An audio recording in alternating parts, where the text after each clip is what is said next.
Chapter 708. Xiumin. That big-mouthed actress in an X-rated movie? I like her a lot. Let me ask her how much she costs for a night. Xianxia said with a smirk. What the? Do you want to die? You better know where you stand. Qingyi rolled his eyes at him. I was just thinking of my next girlfriend. It's just a childhood fantasy. Xianxia chuckled. He was worried that Jiang Tian would be mad at him. Jiang Tian might be easygoing, but when it came to matters of national interest he was not a pushover. You guys are really reckless. Don't you know who Xiumin is? How dare you flirt with her? Fine. I won't bother with you anymore. Hearing their conversation, Wu Zhiruo snorted angrily. I will leave you all to fend for yourselves. However, Li Huiyan looked at the people in the restaurant with pity and shook her head. She knew that the Xiang family of Ian Group and the entire Hong Kong entertainment industry would be finished in a few days. When Jiang Tian was angered, just how terrifying was the destructive force. It would make heaven and earth change color, the world tremble because of it. Moreover, these lowly Hong Kong hooligans had messed with someone they shouldn't have messed with. 10 minutes later, a stylish Porsche stopped in front of the restaurant. The car door opened and a tall woman walked into the restaurant from the passenger seat. She was wearing a Louis Vuitton limited edition handbag and a pair of Gucci high heels. Her legs were long and slender and her body was curvaceous. She had a pair of seductive eyes that were wide apart from each other, making her look even more seductive. Her bright red lips were big and plump, sexy and hot. Xiumin. She was born in a poor village. However, in the 90s, when Hong Kong's film industry was in a cold winter, she rose to fame because of an X-rated movie and became a porn star in Southeast Asia. To put it bluntly, the life of a porn star was similar to that of a prostitute. Due to her poor acting skills, she couldn't escape the fate of aging and fading away into obscurity. However, Xiumin was different. This woman was smooth and slick in socializing with people. She was very good at pleasing people, but she managed to climb up the Xiang clan and walked on the golden path. She played many important roles. She had won an Academy Award and a Golden Horse Award.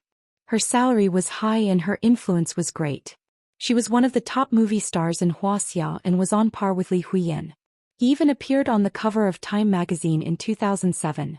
In addition, she was Xiang Qiangxing's mistress. With Huaxing movie as her backing, she was even more influential in the entertainment industry on both sides of the Taiwan Strait. She was known as the Queen of Hong Kong movie. This woman had left behind many famous sayings such as, I want to put back the clothes I took off one by one, and so on.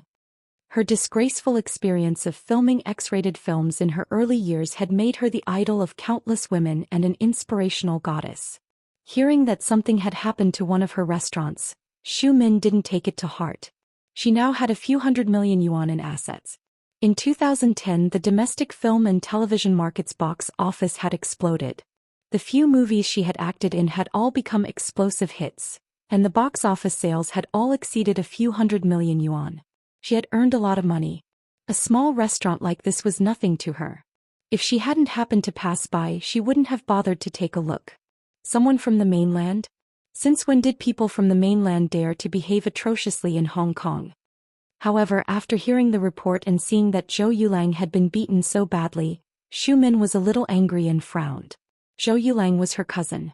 Before she became famous, she lived in a public house in Shek Kip Mei Estate in Sham Shuipa. She didn't even have enough to eat. At that time, only Zhou Yulang helped her and the two of them had a deep relationship. In addition, she saw Li Huiyan in the crowd at a glance and she was a little annoyed. A few months ago, a big Hollywood director was preparing a big superhero movie.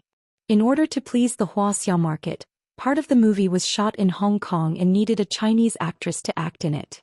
Xiumin was quite interested in this role. She visited the investor several times and even Mr. Xiang spoke up for her.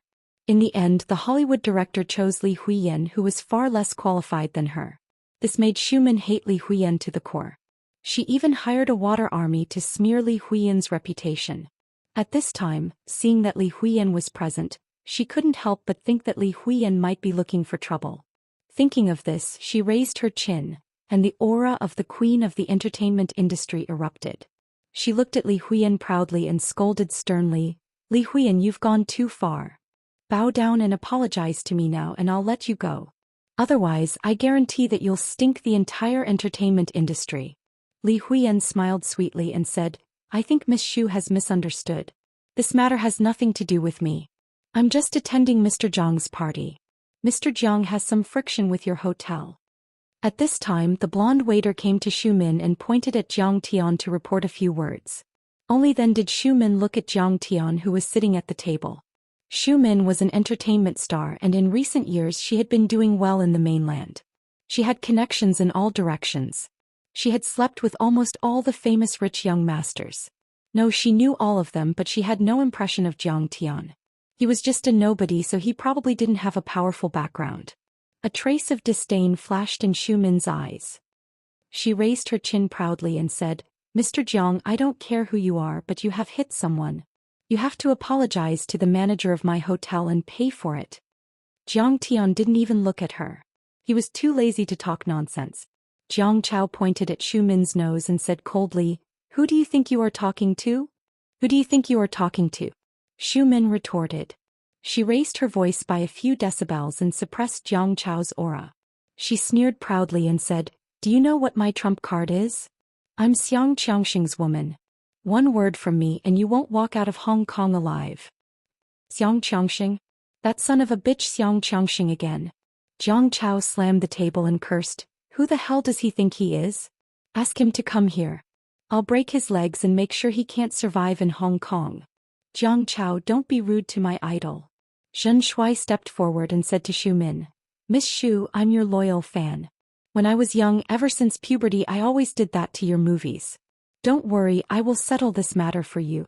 Don't underestimate Mr. Jiang and don't offend him. You can't imagine how powerful he is.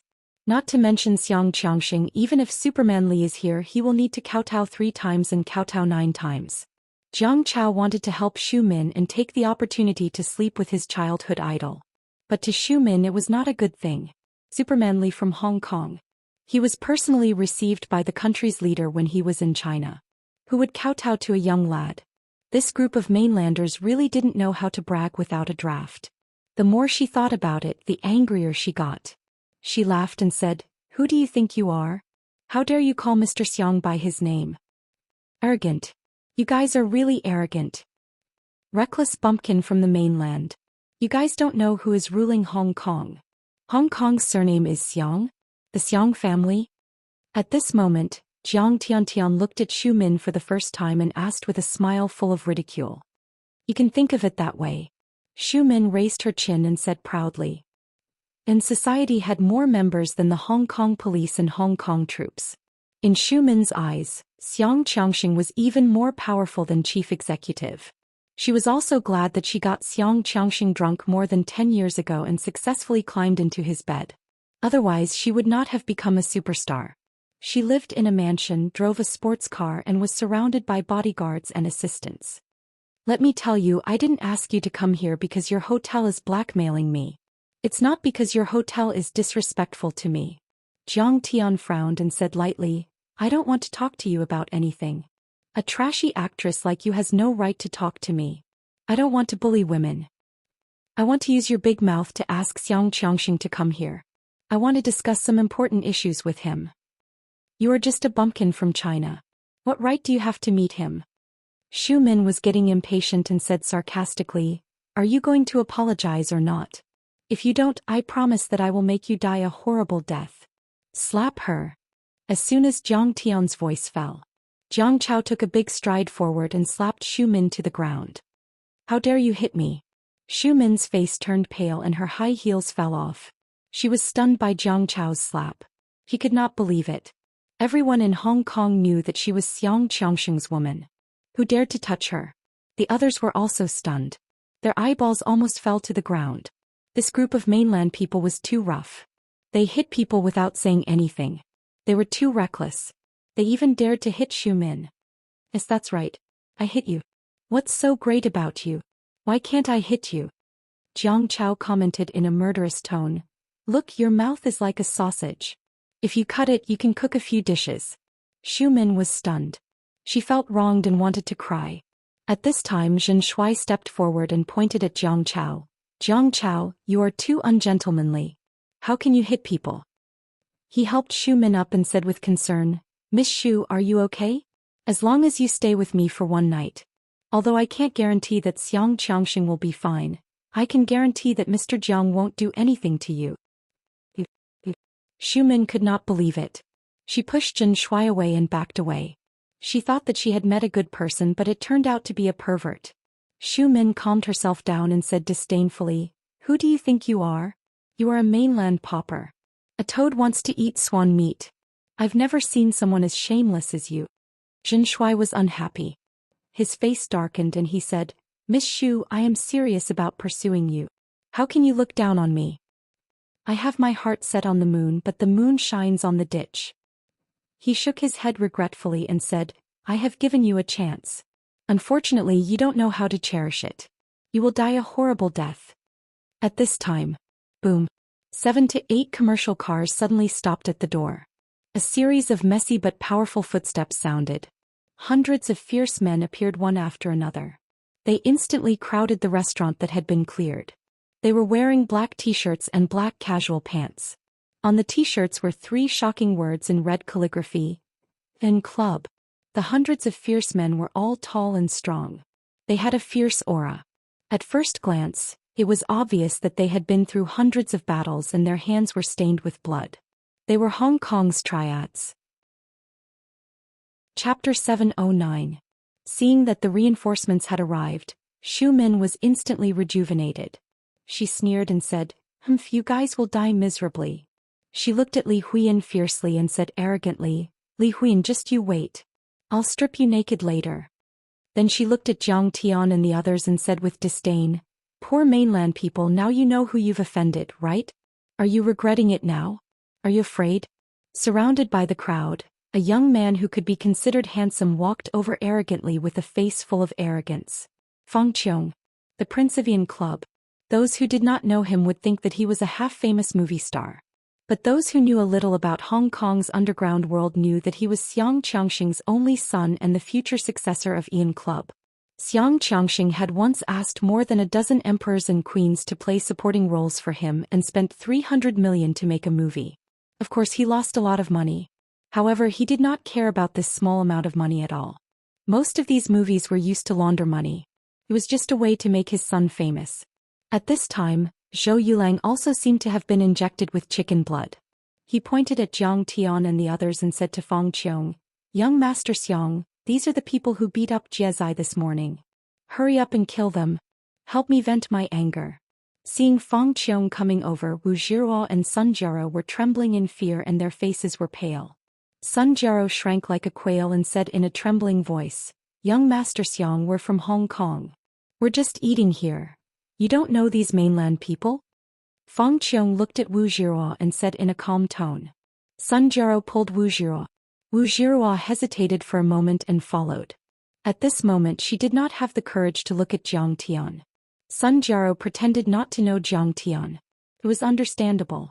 After all, the Xiang family's hands were stained with blood in Hong Kong.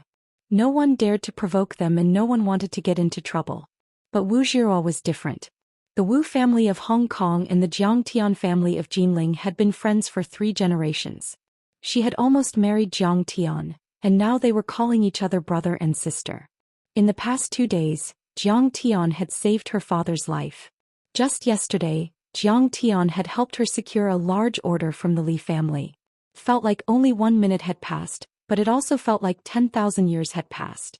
Unfortunately, in the end she still lowered her head and said in a low voice, "I don't know them.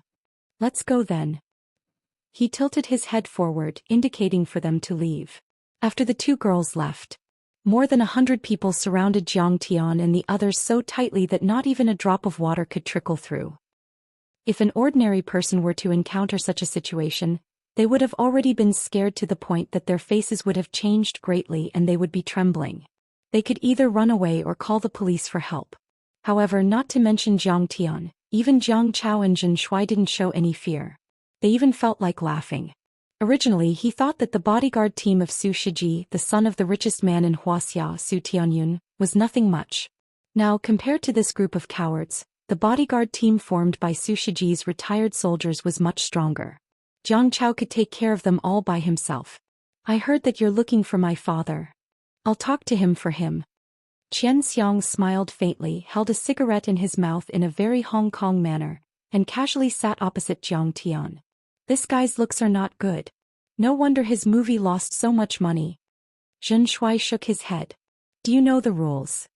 Jiang Chao stepped forward and kicked the chair under Xianxia's butt over. Xianxia fell to the ground with a face full of shock. Young master. Are you okay? Xu Min and a few others hurriedly supported him. Someone pointed at Jiang Tian and the others and shouted angrily. Jiang Chao's expression didn't change as he said, Xianxia, who do you think you are? Are you qualified to sit on the same level as my brother Tian? If you want to talk, stand up and talk. This was not an exaggeration. The founder of the Yi Society was Xianxia's grandfather, who was also Xiang Qiangxing's father, Xiang Tian. He was Jiang Chao's man and was a military major general. He belonged to the same generation as Wang Chongyan and Gong Yao. Of course, Xiang Tian had no martial arts cultivation. In the underworld, there was still a gap between his strength and influences compared to Wang Chongyan and Gong Yao. After all, Wang Chongyan and Gong Yao were commanders of martial arts organizations, while the Yi Society founded by Xiang Tian was mainly made up of low-level laborers. However, Wang Chongyan and Gong Yao were killed by Jiang Tian. How could a person like Xianxia be qualified to sit on the same level as Jiang Tian? Jiang Tian was now interacting with people like California's financial group leader Marshall, European Union President Jung, and Palace of Gods Hera, who was Xiang Qiangxing. It could be said that in terms of seniority and strength, even Xiang Qiangxing was not qualified to talk to Jiang Tian on the same level. Jiang Tian didn't even look at him. He had no personal grudges with Xiang Qiangxing. You piece of shit, you're looking for death. Do you know who I am? Xiang Qiangxing is my father. Xianxia was so angry that his face turned pale. In Hong Kong, although the Xiang family was not as powerful as Superman Li Shaoshikuan and the other four major families, they were still a second-tier family with a few billion assets. Especially when they had the Super Yi Society. Even the four major families didn't want to mess with them. Some tried to rope them in while others stayed out of their way. In Hong Kong, although Xianxia was not as ruthless as his father, as the prince of the Yi Society, no one dared to mess with him. Not long ago there was a Xianxia resource tycoon from the mainland who wanted to have a drink with Xu Min in a bar. Xianxia slapped him 3 times in public, but no one dared to do anything to him. However, he was humiliated by a few mainland tycoons. How could he hold it in? He was so angry that his lungs were about to explode. Noisy. Jiang Tian shook his head in disappointment. Why were all the rich kids so useless? They always brought up their fathers. Chop him up. The more Xianxia thought about it, the angrier he got. He waved his hand fiercely. Behind him, hundreds of burly men didn't say anything. They rushed forward and drew their long swords to attack Jiang Tian and the others. Some people might think that killing people on the street was too much of a joke. Was Xianxia so stupid? Indeed, the Yi Society was no longer the same as before. It had completed the original capital accumulation and most of its businesses were washed ashore. Xiang Qiangxing only controlled the Yi Society remotely. He had an agent and became a movie tycoon, rich, upper-class, respectable person. Respectable people would kill people, but their hands would not be stained with blood. In other words, as long as their hands were not stained with blood, the law couldn't do anything to them. The Xiang family had been fighting against the ICAC and the Hong Kong police for 70 years, but none of them had ever been sent to jail. The only reason why the Xiang family was able to survive was because of the powerful legal system and the 10 top lawyers in Hong Kong. As long as Xianxia didn't kill people personally, there wouldn't be any problems. In fact, Xianxia didn't usually do that. He wouldn't leave evidence for the police so easily. But today he was really angry. First, his brother Jiezai was beaten. Now his father's woman was also beaten by them. He was so angry that he lost his mind. He must kill Jiang Tian. You're courting death. Qing Yi, who was originally sitting, suddenly had a cold look in his eyes. He jumped up without warning. His right hand pressed on the back of the chair, supporting his body to rotate in the air. His feet kicked continuously. In the screams, more than 10 men who were close to him were kicked and flew out almost simultaneously. Blood spurted out of their mouths. These men instantly turned into human cannonballs. Every one of them flew out and knocked down several people. The dense crowd suddenly became chaotic. Qing Yi's feet landed on the ground. He took the opportunity to throw out the chair that had just supported his body. The sturdy chair shot into the already scattered crowd like a cannonball. 3 of the thugs were directly hit and flew more than 10 meters away. They crashed through the glass wall and fell to the ground. They vomited blood and fainted. The wooden chair exploded into pieces in the air. Wood chips flew everywhere. The strength was amazing. Jiang Chao was not to be left behind. With a clang, the round marble table next to him that weighed at least 100 kilograms spun and flew up weightlessly as if it was made of foam. Whoosh whoosh. The marble table slammed down again. It directly knocked down a few of the horrified and pale thugs to the ground. Bang bang bang. Jiang Chao kicked out one after another. Marble tables flew out one after another. People were constantly knocked down to the ground. Awesome. Jiang Chao was excited. He grabbed a marble table and swung it like a large fly swatter. It was easy and casual. The marble table knocked away more than 10 machetes. It directly sent 3 members of the society flying more than 10 meters away. They crashed through the glass window of the hotel, crossed the street and slammed into the tobacco shop opposite. The glass wall shattered. The people in the shop exclaimed, "Who is so good at fighting?" Some people could not help but vent the shock and fear in their hearts. In just a few minutes, all the people of Yian society fell to the ground. Only Yian society's crown prince was left. He stood alone in the mess. He was stunned. Xu Min was even more shocked. He could not believe it. 2 people had defeated hundreds of good people from the society. Was he still human? It was unbelievable. As for Zhou Yulang, he did not even have the chance to be shocked. He was already knocked out by Jiang Chao again. Slap. Jiang Chao went forward and slapped him hard. Feng Chong's nose was bleeding and he was dizzy. From the beginning to the end, Jiang Tian sat there and did not move. It was as if Feng Chong and this group of Hong Kong hooligans were not worthy of his attack. At this time the battle was over. He turned his head lazily and looked at Feng Chong. He said calmly, "Keep your head on your neck first. Tell your father to come and see me as soon as possible." Feng Chong forced himself to calm down. Then he sneered and said, "Okay, I will tell my father. However, today's matter is not over. You seem to have some background. Something to rely on. However, it's useless in front of the Xiang family. Don't even think about leaving Hong Kong alive." Blood dripped down from his nostrils. It made him feel even more ferocious and terrifying. "Are you threatening Mr. Jiang?" At this time, a roar filled with monstrous majesty came from outside the door. A middle-aged man who looked elegant, handsome, smart and capable got out of an Audi parked at the door and walked over quickly. Behind the Audi there were also police vehicles coming and stopping. The words "PTU" were painted in white on the bodies of the vehicles. Dozens of mobile force police officers wearing blue beret hats got out of the vehicles. They loaded their guns and occupied key positions such as the restaurant and the intersection. The elegant middle-aged man from before was imposing without being angry. Surrounded by several mobile force officers, he exuded a powerful aura and walked into the Lanfang Garden restaurant with majestic steps. Chapter 710. However, they were shocked to find that the famous Xianxia and a group of gangsters were beaten to the ground like dogs. Feng Chong heard the shout and turned around instinctively, only to see a person that made him tremble with fear. Feng Gui, the head of the Hong Kong police force. He was the newly appointed head of the Hong Kong police force and had always been the enemy of the Xiang family. During the family gathering, Xianxia had said that the Xiang family was about to be wiped clean and that the prosecution period for many cases had passed. As long as nothing happened during Feng Gui's term, the Xiang family would be fine. However, Feng Gui was also the most likely person to defeat the Xiang family in the past few decades. A mortal enemy. "I am the victim. I didn't do anything from the beginning to the end." Feng Chong raised his hands calmly, but in fact his face was pale and his heart was pounding. This kind of small-scale fight was not a big deal. Why was the head of the police force here? To mess with him? For the Yian society? "Head Feng, you are so cool. I have attended your banquet before."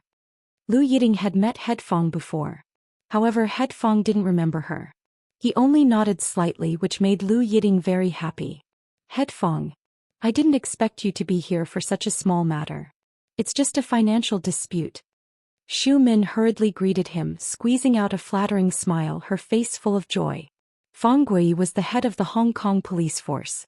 Other than the chief executive, he was the most powerful person in Hong Kong. Moreover, there was a rumor within the Yi society that Fang Gui had always wanted to uproot the Yi society and kill Xianxia. This caused Xu Min to feel uneasy. If the immortals were to fight and implicate the mortals, then she would be in trouble. Fang Gui didn't seem to care about Xu Min and Lu Yiting. Instead, he quickly walked up to Zhang Tian, bowed deeply, and spoke in the most respectful tone he had ever used in his life.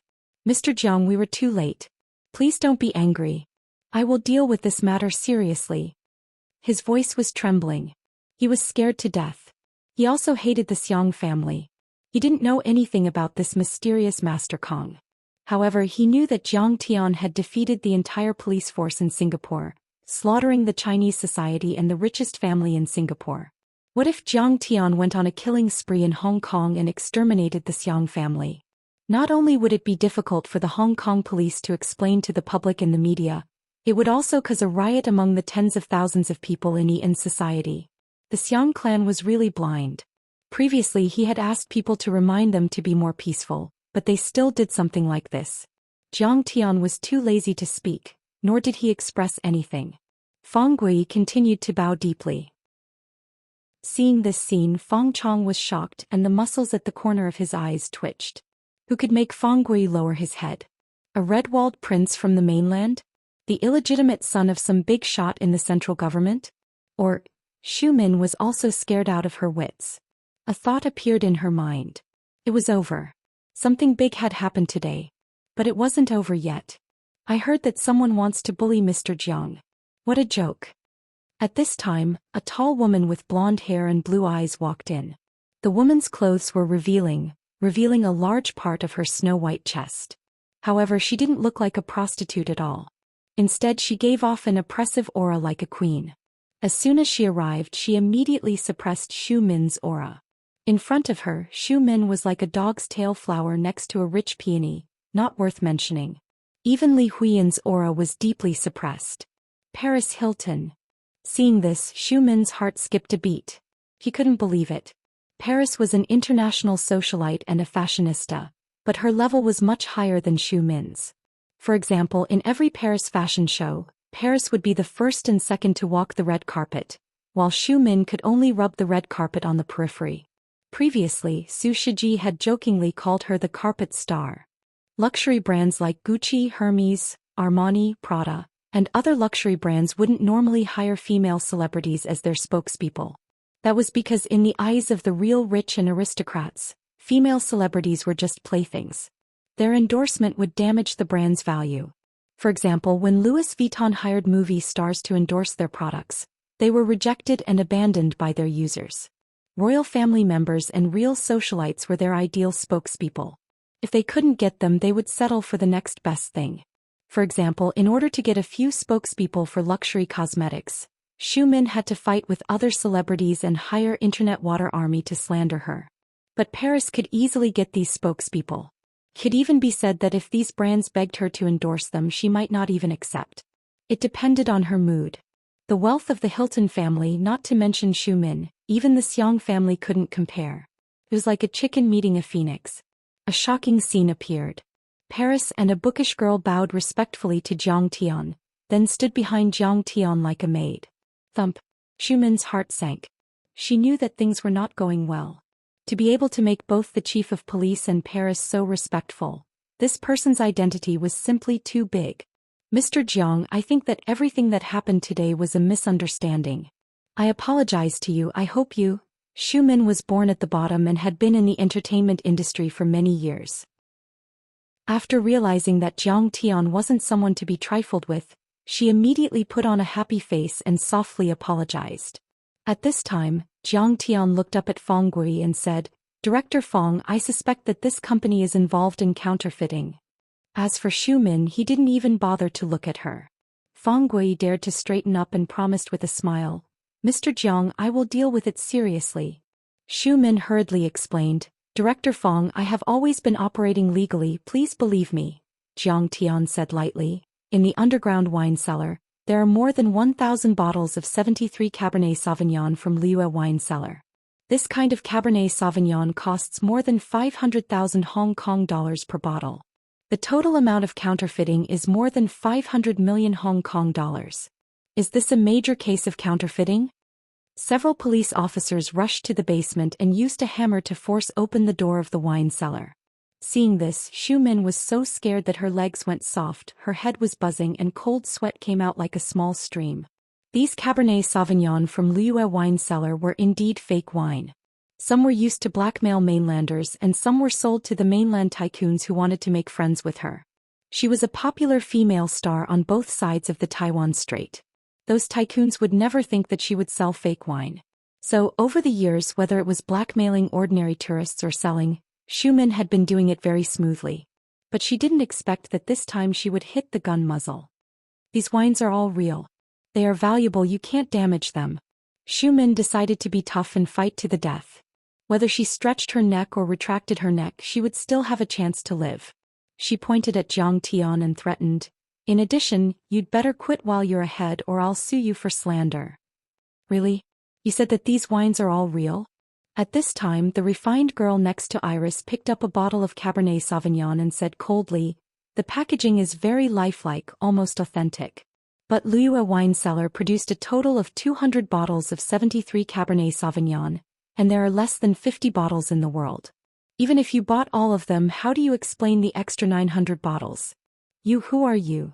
Xu Min asked in a panic. How could this girl be so knowledgeable? She didn't come with good intentions. "Rachel from the Marshall family." Rachel said lightly, "Liyue wine cellar is my family's. So I'm here to target you." The Marshall family of the California conglomerate? Xu Min was shocked again. He couldn't believe it. Her head was about to explode and she almost went crazy. Rachel, the most beloved granddaughter of the California conglomerate's leader, Marshall, and the only heir of the California conglomerate. Rachel was not in the fashion industry, but occasionally she would appear on camera and the media would give a full-page report. The California conglomerate was one of the top 10 conglomerates in the world, and it was on par with Rockefeller, Morgan and other large conglomerates. Compared to such a conglomerate, not to mention the Xiang family of Yin society, even the four major families of Hong Kong were like country bumpkins. Moreover, the Marshall family was so powerful that they could directly talk to the head of Wuxia. Even the chief executive of Hong Kong was not qualified. The Marshall family wanted to kill her, a female star who started her career from an 18-rated movie. Even Xianxia couldn't stop them. Take all the related people away and seal the wine cellar as evidence. Feng Gui also knew that the evidence was conclusive this time. Basically, Xu Min would be skinned alive. Click. Shiny handcuffs were cuffed on Xu Min's wrist, followed by Xianxia, the blonde waiter, Zhou Xian and others. "Mr. Jiang, please let us go. We won't dare to do it again. It's all our fault for being blind, please." At this time in the face of prison, the blonde waiter and Zhou Xian no longer had the arrogance and domineering look. They were scared out of their wits. They knelt down in front of Jiang Tian and kept kowtowing and begging for mercy. Their heads were bleeding, hoping to be forgiven. But why would Jiang Tian care about such small characters? He gently waved his hand. The police officers immediately pulled them up, put on black hoods and took them into the police car and sped away. Lu Yiding, who was hiding in the corner, was so scared that she almost went crazy. Her eyes were blank and her face was shocked. Oh my God! When did the mainlanders become so powerful? They could make the granddaughter of a California consortium a maid, make the chief of police respect them, and suppress the crown prince of Yin society until he didn't even dare to fart. Sun Jiaro was so scared that she pulled Wu Jiruo and ran out of the street. "Sun Jiaro, I can't ignore Jiang Tian. If anything happens to him, how can I explain it to my dad?" Wu Jiruo broke free from her and said anxiously. "How?" Sun Jiaro said with disdain, "That's the famous Yin society. They don't even blink when they kill people. Can you afford to offend them?" She curled her lips and said, "If you ask me, he deserves it. He asked for it. I've already reminded him a few times, but he still provoked Yin society. I'll call the police." Wu Jiruo took out her phone and said, "Call the police." At this time, Luo Ziho appeared out of nowhere and sneered, "Do you think the Xiang family won't find out if you call the police? They've planted a lot of spies in the police force. When the time comes, Be careful that the Wu family will be destroyed as well. Luo Ziho, did you arrange all of this on purpose? Wu Zhiruo suddenly understood and said angrily. Although she didn't like Jiang Tian, she didn't want to see Jiang Tian being killed. So what if I arranged it? I just can't stand his arrogance. Luo Ziho said fiercely. Suddenly, the sirens flashed and police cars arrived one after another. Luo Ziho laughed gloatingly. Looks like that Wuxia kid got bullied. He can't take it anymore and can only call the police. Let's go and take a look. He couldn't wait to see Jiang Tian's sorry state. Chapter 7:11. Luo Ziho pulled the two girls to the front of the hotel, but they saw a shocking scene. Ambulances, police cars, PTU's explosion-proof vehicles. Dozens of cars filled the entire street. And society members who were covered in blood were lifted up on stretchers and stuffed into the ambulances. In addition, in society's crown prince Xianxia and Xu Min were also put on headgear and handcuffs, and were escorted into the police car. Jiang Tian and the others were chatting and laughing with Feng Gui, and walked out of the hotel as if nothing had happened. Fuck, did I see it wrong? He actually knows Feng Gui. Sun Jiao was in disbelief. Wu Zhiruo frowned. It really seemed to be Feng Gui. Could it be that he knew Feng Gui through Superman Li's family? How could this be? Seeing Xianxia and Xu Min's ending, Luo Ziho broke out in cold sweat, and his heart was uneasy. Could it be that Jiang Tian's background is so powerful that he can talk to Feng Gui? Obviously, Xu Min, Xianxia and the fierce people of Ian society were all taken care of by the police. Zhou Yulang was also arrested. He wouldn't say that I was the one who instigated the ripoff. If that's the case, I'll be in trouble. The police may pursue the matter and Jiang Tian won't let me go. Luo Ziho, don't you want to see this? Jiang Tian looked at Luo Ziho and said with a faint smile, do you want to see me beaten to death? No, how could I? Of course, I don't want anything to happen to you. Luo Ziho waved his hands and his legs were cramping. Didn't you leave? Why are you back so soon? Why are you so concerned about me? I'm very touched. Jiang Tian said with a smile. I wanted to pick up Zhiruo and Sun Jiao. Are you okay? Luo Ziho was embarrassed. He was at a loss for words and stammered. Could he say that he had been nearby, waiting to see Jiang Tian make a fool of himself? Jiang Tian could naturally see that it was Luo Ziho who was messing around, but he was too lazy to teach him a lesson. Because Jiang Tian found something very interesting. This brat's glabella was black and there was a bad omen above his head. It was obvious that he would be finished soon. Jiang Tian, just now. I'm sorry, I was really scared. There are too many of them. After Feng Gui and the police left, Wu Zhiruo couldn't hold back the guilt in her heart. She took a deep breath and quickly walked forward.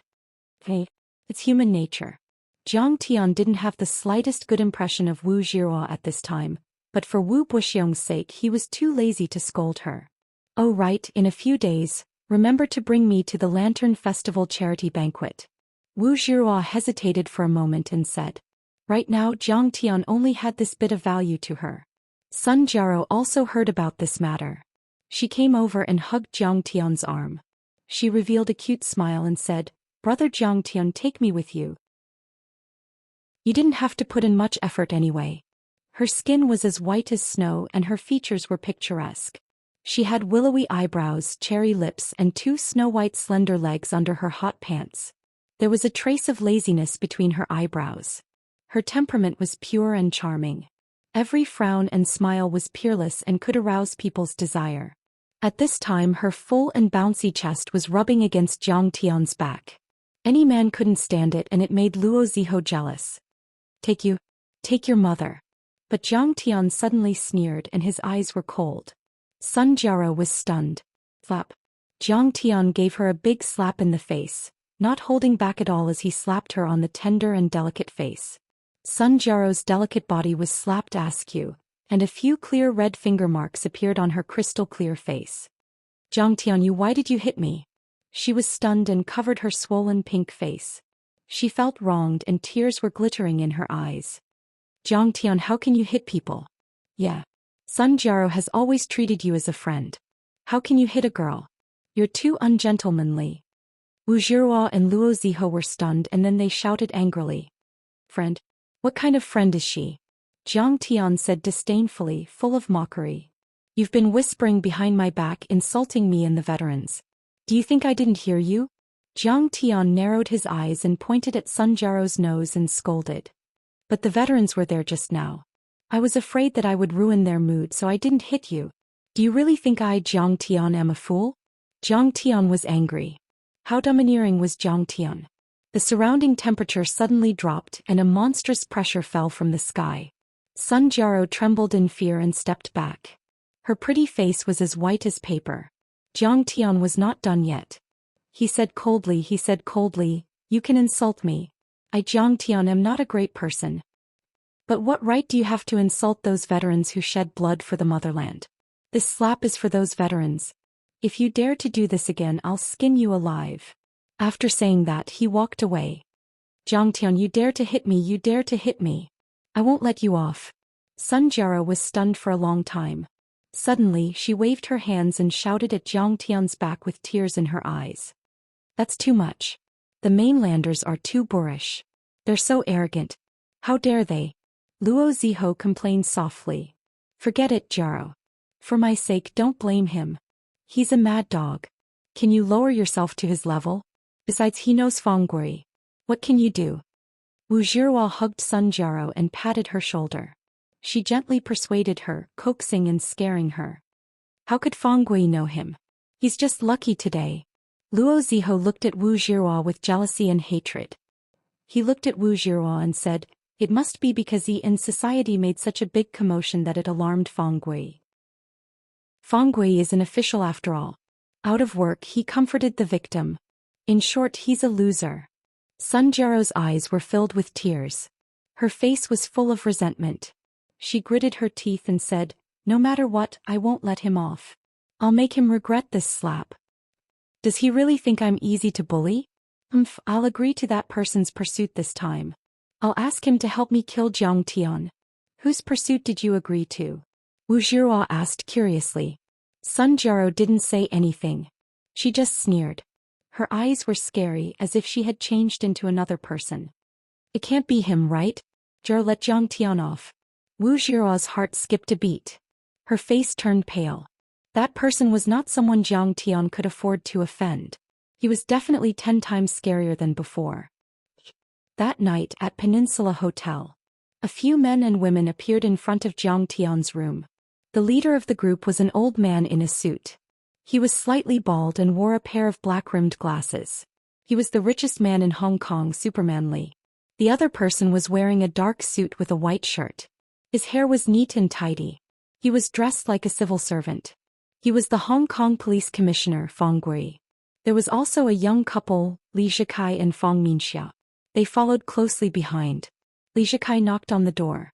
Su Zixuan opened the door from the inside. They tidied their clothes and walked in slowly. Greetings, deity Jiang. Once Superman Li entered the room, he kneeled down and kowtowed to Fang Minxia. Fang Minxia was shocked by his actions. Mr. Li, you don't have to be so polite. I'm looking for you today because I need your help. Jiang Tian walked up and helped him up. He then glanced at everyone and said, everyone, please take a seat. Grandmaster Jiang, if there's anything I can do to help, please feel free to instruct me. This disciple will not refuse. Superman Li only dared to sit on the sofa. As for Li Zhikai, the most powerful young master in Hong Kong, he was just serving tea in this kind of situation. Superman Li was very humble. He knew when to stop and when to stop. This was also the reason why Jiang Tian asked him to come over and not Macau's gambling king, He Hongqian, or any other tycoons in Hong Kong. Jiang Tian went straight to the point and said calmly, that's right. I want to get rid of the mafia in Hong Kong. And club, no numbers gang in Xianxia. As soon as these words were spoken, the entire place fell into a dead silence. Superman Li's mouth moved a few times, but he did not say anything. Jiang Tian, you're still talking nonsense. Fang Minxia subconsciously wanted to retort. Fenggui stared at her and forced her to swallow her words. He then smiled bitterly and said, Master Kong, I have been wanting to get rid of these mafia for a long time. But do you know, there are too many people and the law can't punish everyone, right? Jiang Tian sipped the fragrant Mount Lu cloud mist tea and said faintly, An club has 80,000 members and Xianxia has 30,000 members. The leader of No Numbers Gang Wei Duangong is a British citizen. You don't have the right to enforce the law. And there are only 29,200 police officers in Hong Kong and less than 5,000 civilian staff. Once you execute a beheading or arrest operation, it will cause chaos in Hong Kong, right? Since Mr. Jiang knows, why are you still? Fang Gui was puzzled and shook his head. Director Fang, do you know that Wuxia has a very flexible police system? Jiang Tian smiled mysteriously. What is it? Fang Gui asked. It's called auxiliary police. Jiang Tian said seriously. I have heard of it. Fang Gui did not know whether to laugh or cry. Auxiliary police in the mainland were also called joint defense team members, glorious scapegoats. Cough cough, this kind of Wuxia system was not standard. But suddenly he realized something. His eyes lit up and he slapped his thigh. Mr. Jiang, don't tell me you want to. Yes, the big circle is mine. Jiang Tian smiled and said, the big circle has 80,000 people in America. In addition, there is also the Fuqing gang. I can give you 100,000 auxiliary police. Is that enough?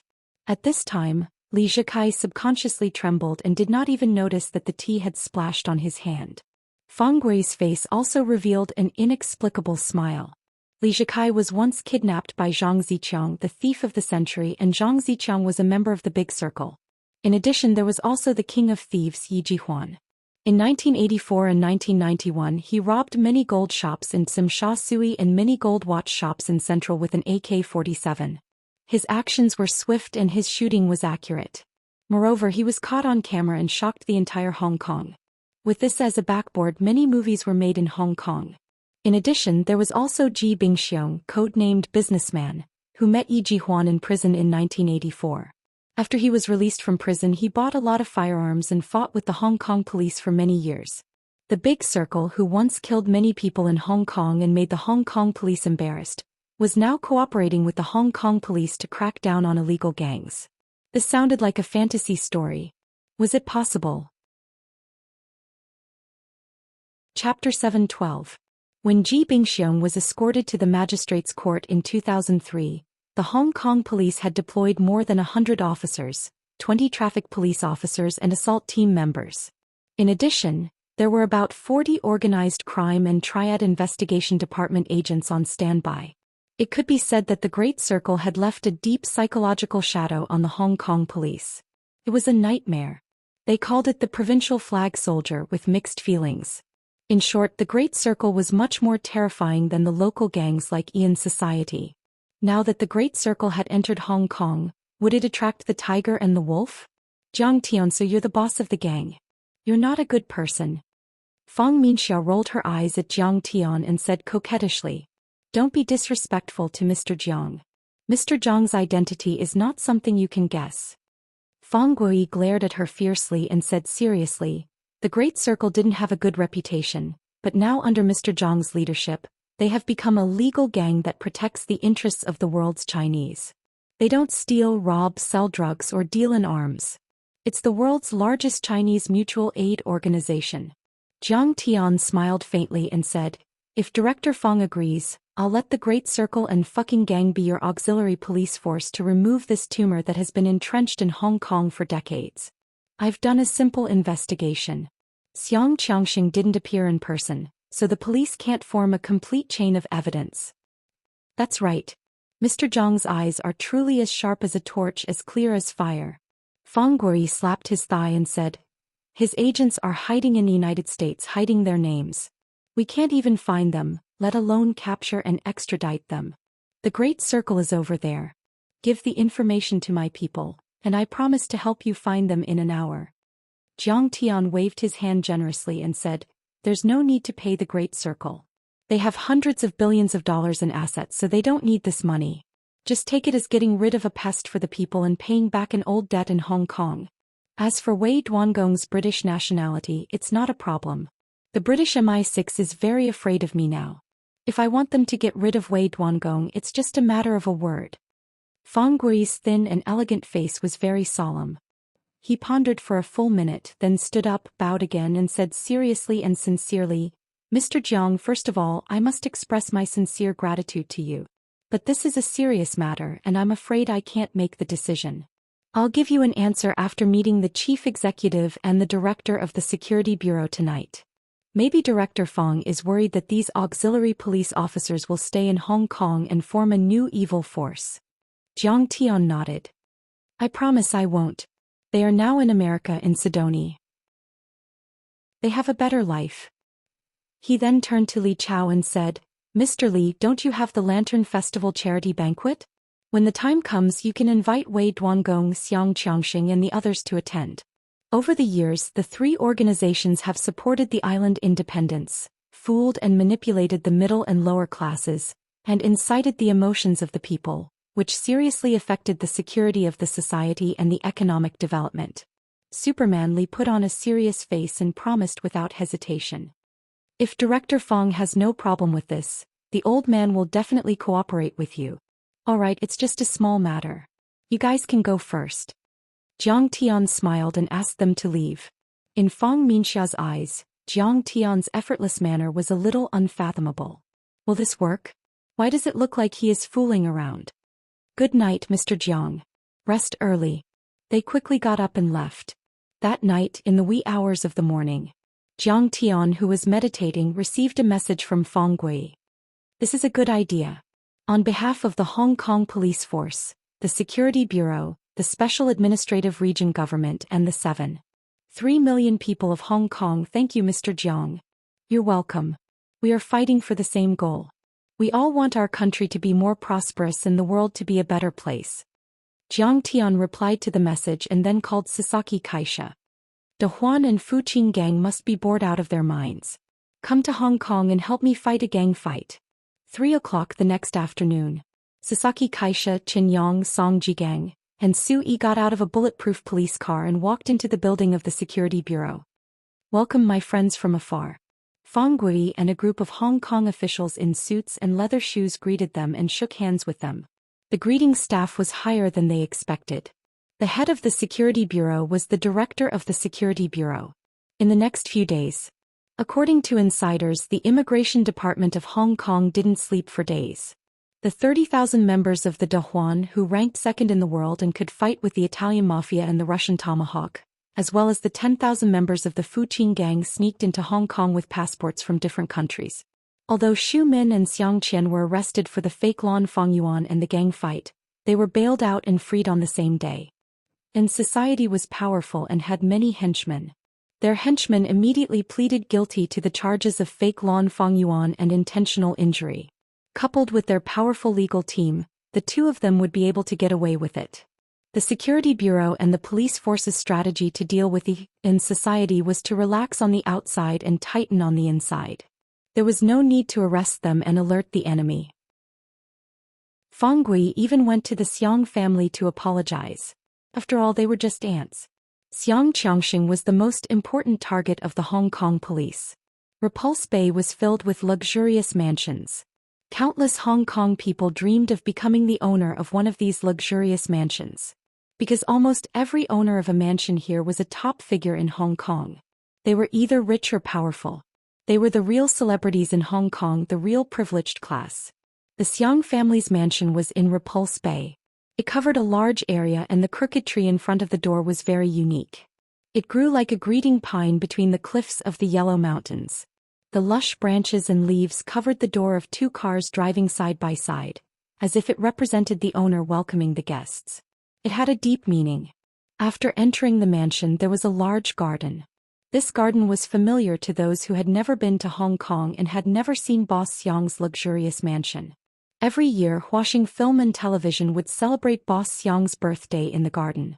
This quiet garden often appeared in the headlines of newspapers, magazines, and entertainment media. At 3 or 4 o'clock in the afternoon, it was the so-called afternoon tea time. In the garden, under the shade of the vines, she sat forward, trembling uneasily. She looked at her father, who was sitting there sipping tea, and reported softly. Xu Min, who was shining brightly on the cinema screen, felt aggrieved. Her face was full of tears as she complained to the man with a thin face. She also added some details that she didn't mention before.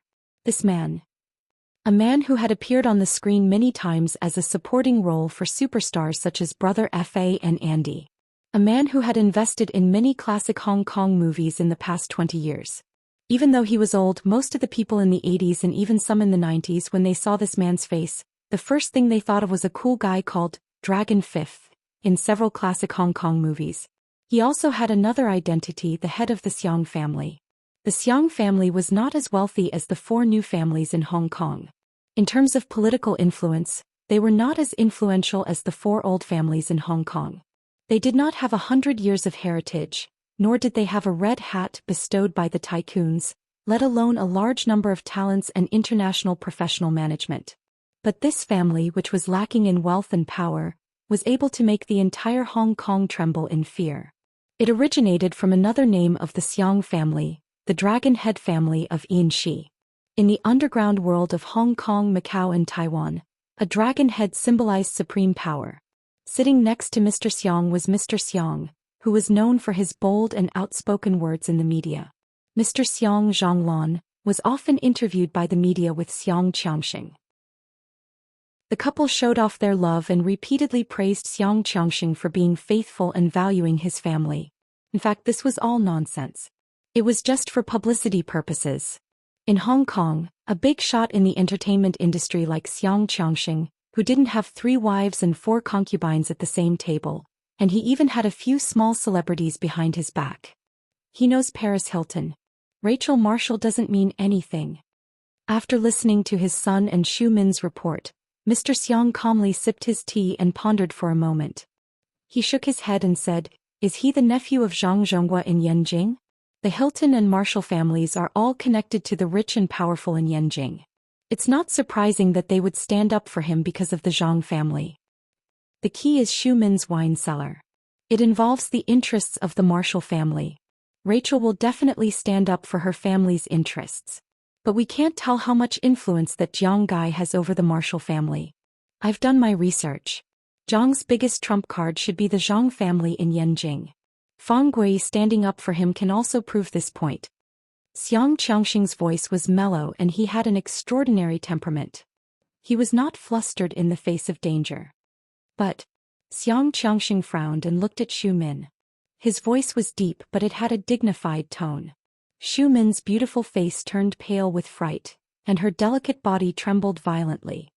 "Don't do your small business anymore. How much money do you make in a year? Do you even have 100 million? Don't lose the big picture for the small things and ruin your reputation." "Yes, Mr. Xiang. I understand." Xu Min quickly lowered her head and promised, "I won't do it again." "Hubby, what should we do now? Our son was beaten up and Xu Min was arrested. The Xiang family's reputation has been tarnished." Mr. Xiang and Zhang Lan said angrily, "If we don't do anything, everyone will think that we're easy to bully. How can we let them go? We have to teach this guy a lesson." Mrs. Xiang was also a celebrity when she was young. After marrying Xianxia, she stopped acting. But now she was in her 50s and her body was slightly plump. Although she was dressed in branded clothes and jewelry, she didn't have a graceful aura. Instead, she looked a little fierce. She scolded, "That Jiang guy, he's just a poor guy from the mainland. How dare he beat up my precious son? He must be tired of living. I'll find a few gunmen to kill him." Chapter 7:13. Xiang Tai was very hot-tempered. She was the one who had insulted Stephen Chow so much that he didn't dare to talk back. "My informant in the police force said that the Hong Kong police didn't do anything strange these days." Xianxing sneered and said, "Fang Gui is nothing to worry about. He won't dare to touch the Xiang family just because of the lack of police force." He leaned back on the round-backed chair with a relaxed posture, brimming with strong confidence. "If Fang Gui dares to touch me, Hong Kong will be in chaos during the investigation, not to mention the court proceedings. By then, even the security chief and the chief executive won't be able to answer to Yanjing. What Yanjing wants is stability, prosperity, economic development and social stability. They don't want us to have no place to live." "I knew it. Why are you afraid of that Jiang guy?" Fang Chong's face was still swollen and bruised. When he thought of how Jiang Tian and the others had beaten him up, he gritted his teeth and said fiercely, "I'll call a few international assassins to kill them." "Don't be rash." Xianxing raised his hand to stop him. "Fang Gui has his eyes on you now. We are respectable people. How can we have blood on our hands? Then what should we do? Zhang Lan said unhappily, my baby son can't be beaten for nothing. Who are we? When did those mainland people dare to bully us? How can we just let it go? Of course not. Xianxia stood up with his hands in his pockets. He looked down at the vast bay and said coldly, the Xiang family has been in Hong Kong for decades. We rely on our prestige and power to make people afraid of us. No one dares to provoke us. His simple action of straightening his back made him brim with a powerful aura, revealing his absolute confidence. The theory is simple, but it's hard to do. We have to snatch the meat from the 4 big families' mouths and retract our mouths before the regulators react. His voice was cold and solemn as he said, but no matter what, if no one is afraid of us, how can we make money? Since those brats from the mainland want to cause trouble, they should make it bigger. Contact He Liansheng's leader Yang Shouqing. Let's beat that Li Huiyan up together and let her stink the streets of Wuxia's entertainment circle. Also, doesn't Wei Hongliang, the prince of the number gang, like to mess with female celebrities? Xianxia, ask him to join us. This way, when the time comes, it will be the number gang, He Liansheng and Ian society that will declare war on these mainland kids. Fang Gui dares to protect those few mainland kids? Then let's throw Central Circle into chaos again. Wei Hongliang's father, Wei Duangong, had gotten a green card from the United Kingdom and became a British citizen. He is the representative of the remaining British colonists in Hong Kong. If things get out of hand, they will get political asylum from the United Kingdom. His eyes were filled with contempt as he said disdainfully, Fang Gui, the Hong Kong police and those Chinese bastards, there's nothing we can do. That afternoon the entire Xiang clan began to move. The Xiang family had been established in Hong Kong for decades, and they were especially influential in the entertainment industry and among the middle and lower class workers. A single word from them could be devastating. This kind of power was based on violence, but it was also legal. This allowed the Xiang family to negotiate and talk to many powerful people. In the past, even Superman Li, a business tycoon, would not dare to offend the Xiang family. Even the police had to swallow their anger. The next day, many powerful people in Hong Kong started a media war to slander Li Huiyan. It turned out that the second largest film and television company in Hong Kong, Emperor Film Group, had invested in an action movie called Women's Secret Service. Li Huiyan and Xu Min were the first and second female leads respectively. At this time, Emperor Film Group gathered the media and released a statement saying that Li Huiyan refused to participate in any promotional activities during the filming process. Furthermore, Li Huiyan, along with 8 assistants and 2 bodyguards, had brought a lot of financial pressure to the crew. She also demanded the director to delete the scenes of other actors and actresses. When the news was released, immediately many Hong Kong celebrities sided with Xu Min and the Xiang family and denounced Li Huiyan. Everyone in the industry knows that Xu Min is a humble and hardworking actress, and Li Huiyan is just like her. We support Min Min. Some famous Hong Kong directors who were famous for their gambling films made such a statement. We support Min Min. Sister Min is an upright and kind person. An actress from Huaxing posted on Weibo. I have worked with Sister Min in 2 movies. Sister Min is a kind and easygoing person. I didn't expect her to be bullied. Maybe this is what they mean by kind people get bullied. A famous Hong Kong action movie star, Dan Gu, said in an interview with the media.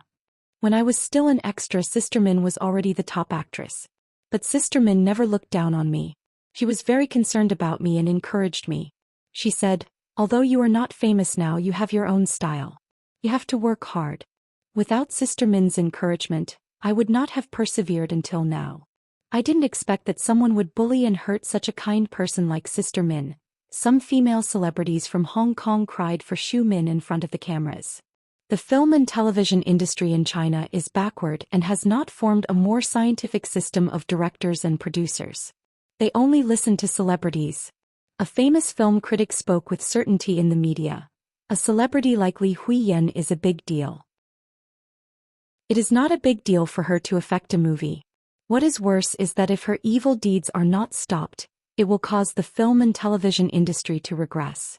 If a movie's production is decided by the celebrities and movie tycoons, and not by the production team, then I can only say that it's a tragedy for the film industry. Maybe Wuxia will never have an advanced film and television industry like Hollywood. Suddenly, a few hundred celebrities and big shots in the film and television industry posted their opinions. It was as if Li Huiyan had become the black sheep of the entire industry. Huaxing Pictures, which was controlled by the Xiang family, had produced many blockbuster movies. For example, the famous Brother Fa, Lord Chow, Andy and many others were all made famous by them. Every year, Xianxia's birthday party would be attended by a few hundred celebrities. It was even grander than the Golden Horse Award ceremony. That was how influential they were in the film and television industry in Hong Kong. In the eyes of the outside world, King Ing Pictures was competing with Huaxing Pictures.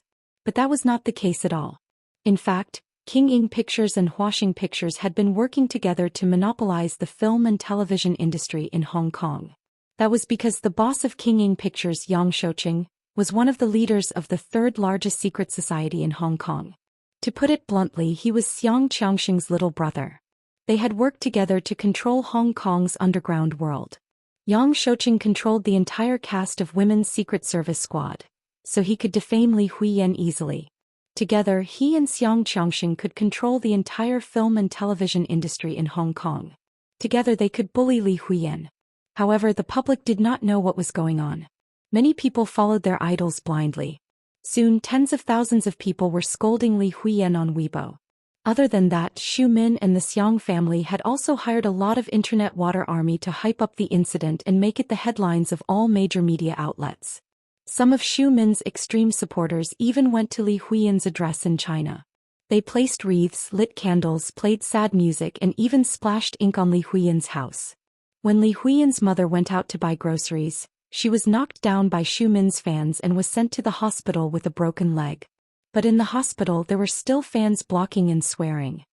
Huiyan, how did you offend so many people? We've earned enough money.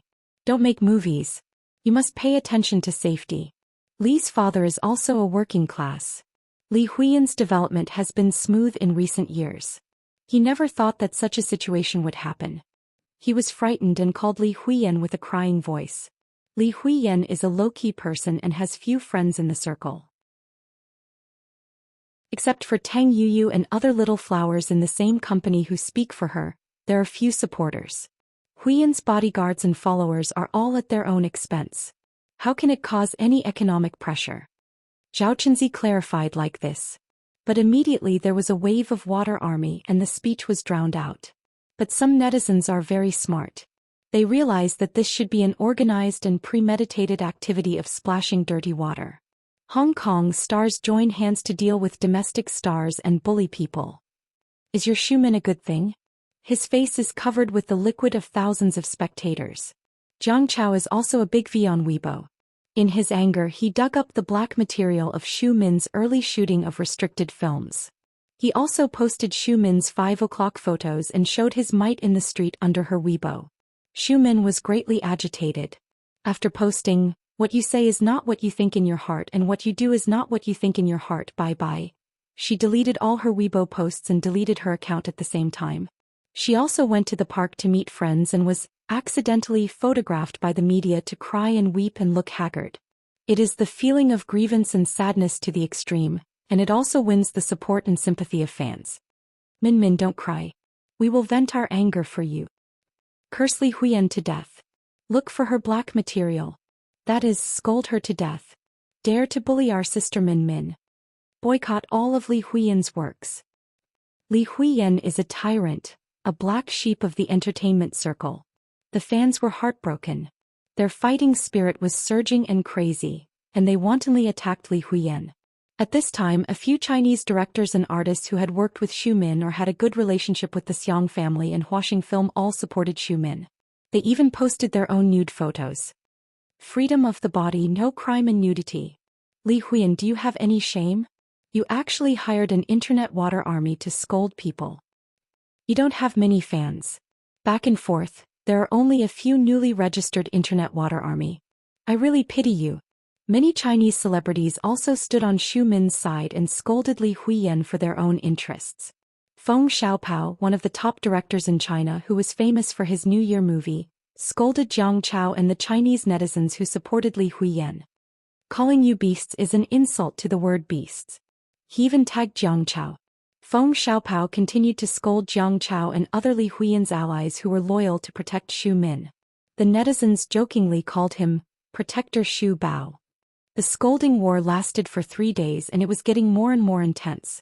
Overall, Li Huiyan was in a weak position and was bullied badly. She was like a rat crossing the street that everyone wanted to beat. Chapter 7:14. Bai Choufei was putting out fires everywhere. This incident caused quite a stir in Jiang Tian's camp. In the end, many people heard about it. "I'll ban them completely." Zhang Huchen was very angry. He claimed that he would ban the Weibo accounts of these stars and delete related news. "We were in the right in this matter. Deleting the Weibo account will make us look guilty." Li Huiyan shook her head, looking very strong. However, she had dark circles under her eyes and looked haggard. Obviously, she had been under a lot of pressure in the past 2 days. Should we tell Jiang Tian? Bai Choufei really had no choice. The Xiang family was very powerful, not to mention that they had the support of Yang Shouqing and others. In fact, his Tiange Entertainment was also very influential. However, they had been developing in Asia and the United States recently. They had less cooperation with the mainland, so they didn't have so many supporters. However, if Li Huiyan was hurt, how could he explain it to Jiang Tian? He would be too ashamed to see him. Forget it. Jiang Tian seems to be investigating a strange case with Su Mozhai these days. He's very busy. Zhang Yilin shook her head gently. Let Qin Jinming solve it. Let's make an appointment with Boss Yang Shouqing and ask him to clarify. Well, Boss Qin should be able to do it. Everyone nodded. Although Qin Jinming hadn't been in Hong Kong for long, he had made his name on Wall Street twice. He was familiar with all the big shots in Hong Kong's financial circle. Now he had recruited his old enemies, the White Knight Fund and Fang Zhangbua. Fang Zhangbua and the White Knight Fund served these rich people in Hong Kong. He had also served as Superman Li's financial consultant and was quite influential in Hong Kong's financial circle. In particular, Yang Shouqing was also involved in the business of clubs and casinos. He needed to launder money. He had cooperated with Fang Zhangbua for many years, so Fang Zhangbua could speak for him. Everyone dealt with this matter with a peaceful attitude, but they didn't expect to be tricked by Yang Shouqing. The veterans' tour of Hong Kong ended and they left for the next stop. And Jiang Tian finally had time to investigate a few tricky cases that happened in Hong Kong recently with Su Mozhai and his grandson. It seems that the devil did come to Hong Kong. Those who were injured were all people with strong essence and special bones or cultivators. Jiang Tian's face turned solemn. Master Kong, one of them is an initial transcendent state martial artist. Su Mozhai said worriedly. Also, I heard that there were some strange deaths in Southeast Asia. Many of them are cultivators. Is there anyone from the Singapore Chinese Society? Jiang Tian turned around and asked. No. Su Mozhai shook his head. Looks like he's intentionally avoiding me because he's afraid that I'll notice. This brat is pretty good at enduring. Jiang Tian chuckled and narrowed his eyes. Jiang Tian took out his phone and asked Hu Qingtian to use the power of the Taiqing sect and many of his allies to investigate this demon on a global scale. If there were any unusual movements, inform him immediately. But at this moment, Jiang Tian's phone suddenly rang. It was Li Huiyan. After asking, he found out that Qinjin understood that something had happened to Choufei. That day, Fang Zhangbua from the White Knight Foundation contacted Yang Shouqing, the boss of Emperor Ying, and they agreed to meet at the Discovery Bay golf course. Qin Jinming took a break from his busy schedule and brought by Choufei, Zhang Huchen, Li Huiyan and Tang Yuyu and Zhao Chenzi from Tiange Entertainment. Fang Zhangbua accompanied them. Jiang Chao, Qing Yi and Zhen Shuai had other arrangements and didn't show up that day. Every inch of land in Hong Kong was worth gold, but the Discovery Bay golf course was no slouch. It faced the sea and was surrounded by mountains on 3 sides. The course was perfect and had a wide field of view. When they arrived, Li Huiyan's agent was chatting with a few of the signed artists of Emperor Ying. Among them was the top actress of Emperor Ying who had appeared on the Spring Festival Gala. She was a superstar in the eyes of ordinary people. However, Bai Choufei had seen a lot of them in the past few years. He had made a lot of them famous, slept with a lot of them and hit a lot of them. She wasn't worthy of his respect.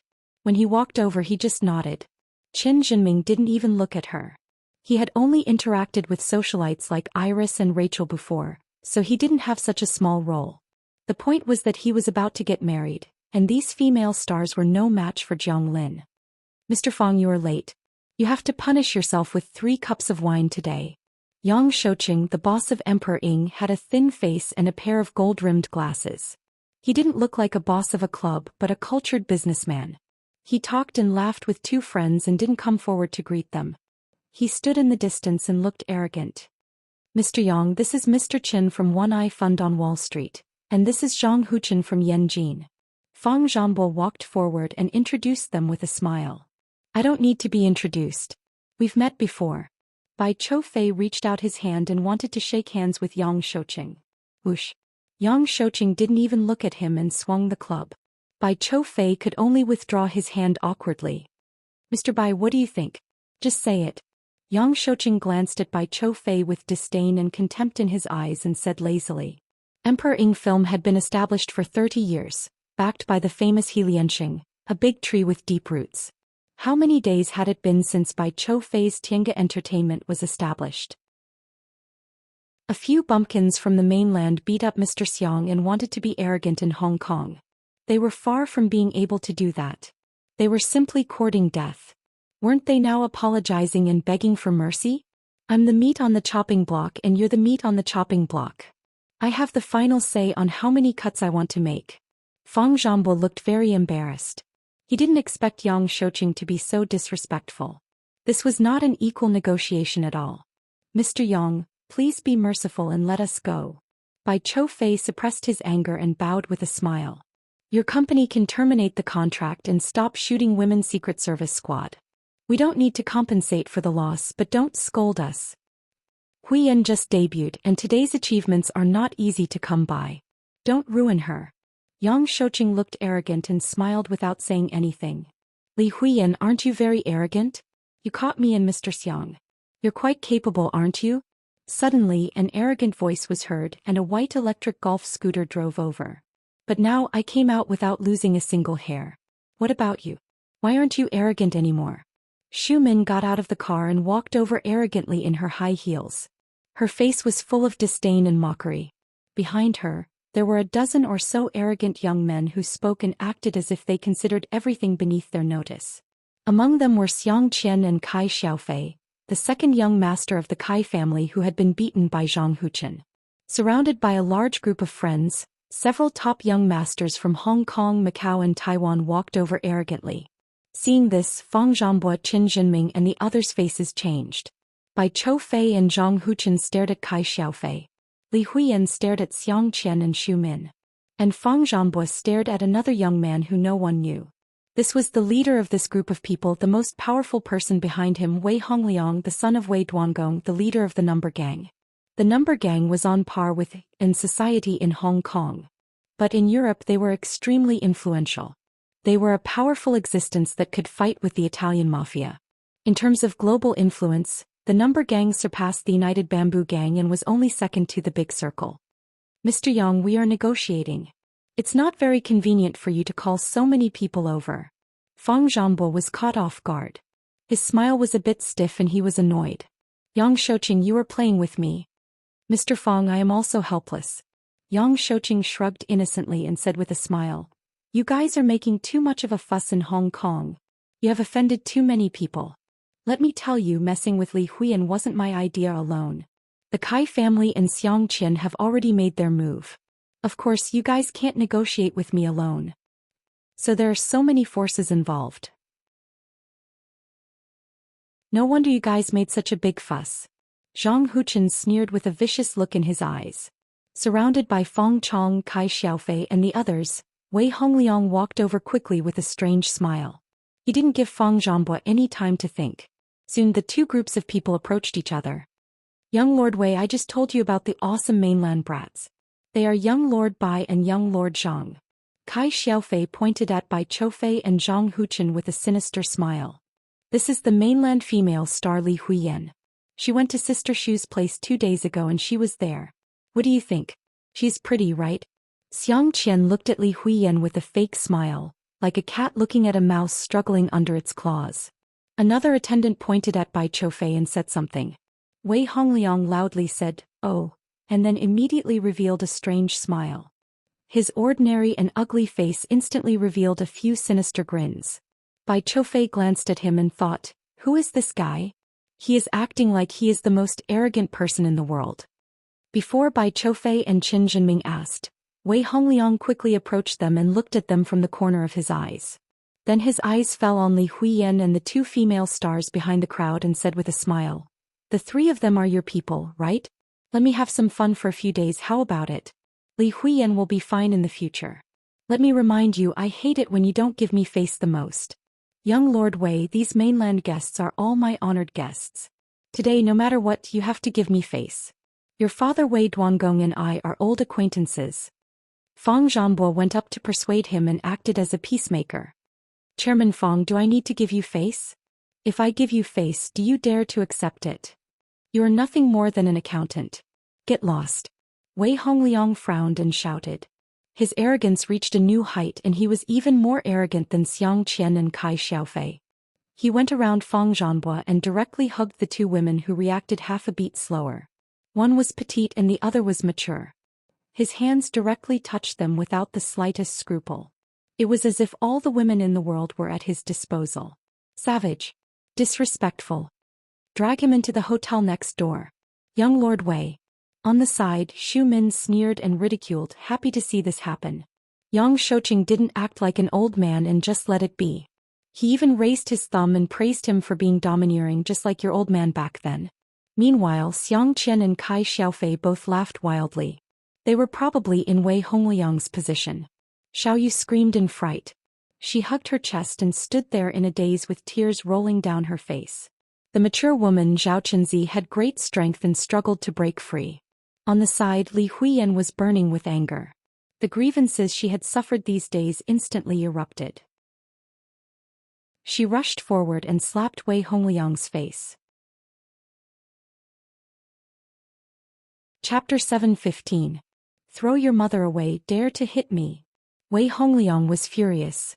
He glared and scolded, pushed Tang Yu away and kicked Li Huiyan fiercely. Things changed so suddenly that everyone was stunned. Qin Jinming was a weak scholar. He didn't expect the other side to be so vulgar and barbaric. Bai Qiufei didn't expect this scene either. The entertainment circle is very dark, but no matter how hard you play, you won't force it. This man completely touched the bottom line. Fang Zhanbo didn't dare to move even if he reacted.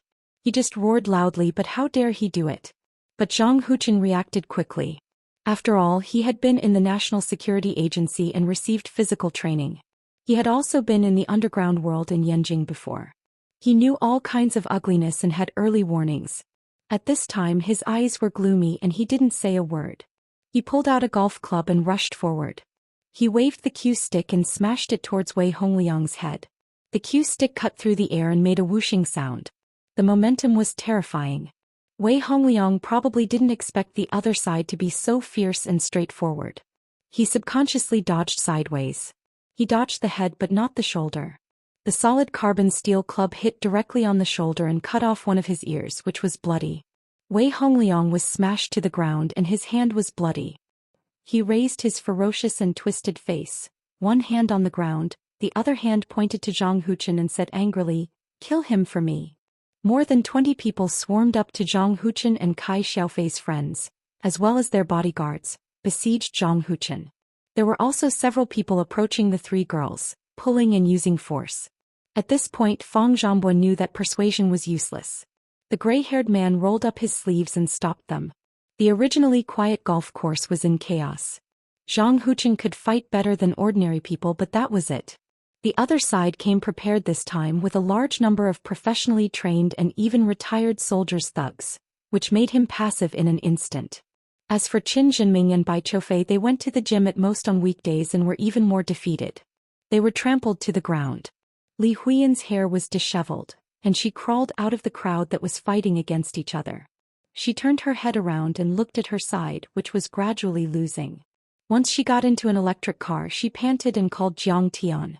Jiang Tian frowned when he heard Li Huiyan's panting and messy shouting, as well as her obviously frightened tone. After asking for the location, he immediately rushed to Discovery Bay Soccer Stadium. On the way, he didn't forget to call Qing Yi and Jiang Chao to ask them to go and help. Half an hour later. Jiang Tian, Jiang Chao, Qing Yi, and Zhen Shuai appeared at the entrance of Discovery Bay Golf Course almost at the same time. Jiang Tian's order to them was that he would take responsibility even if they killed him.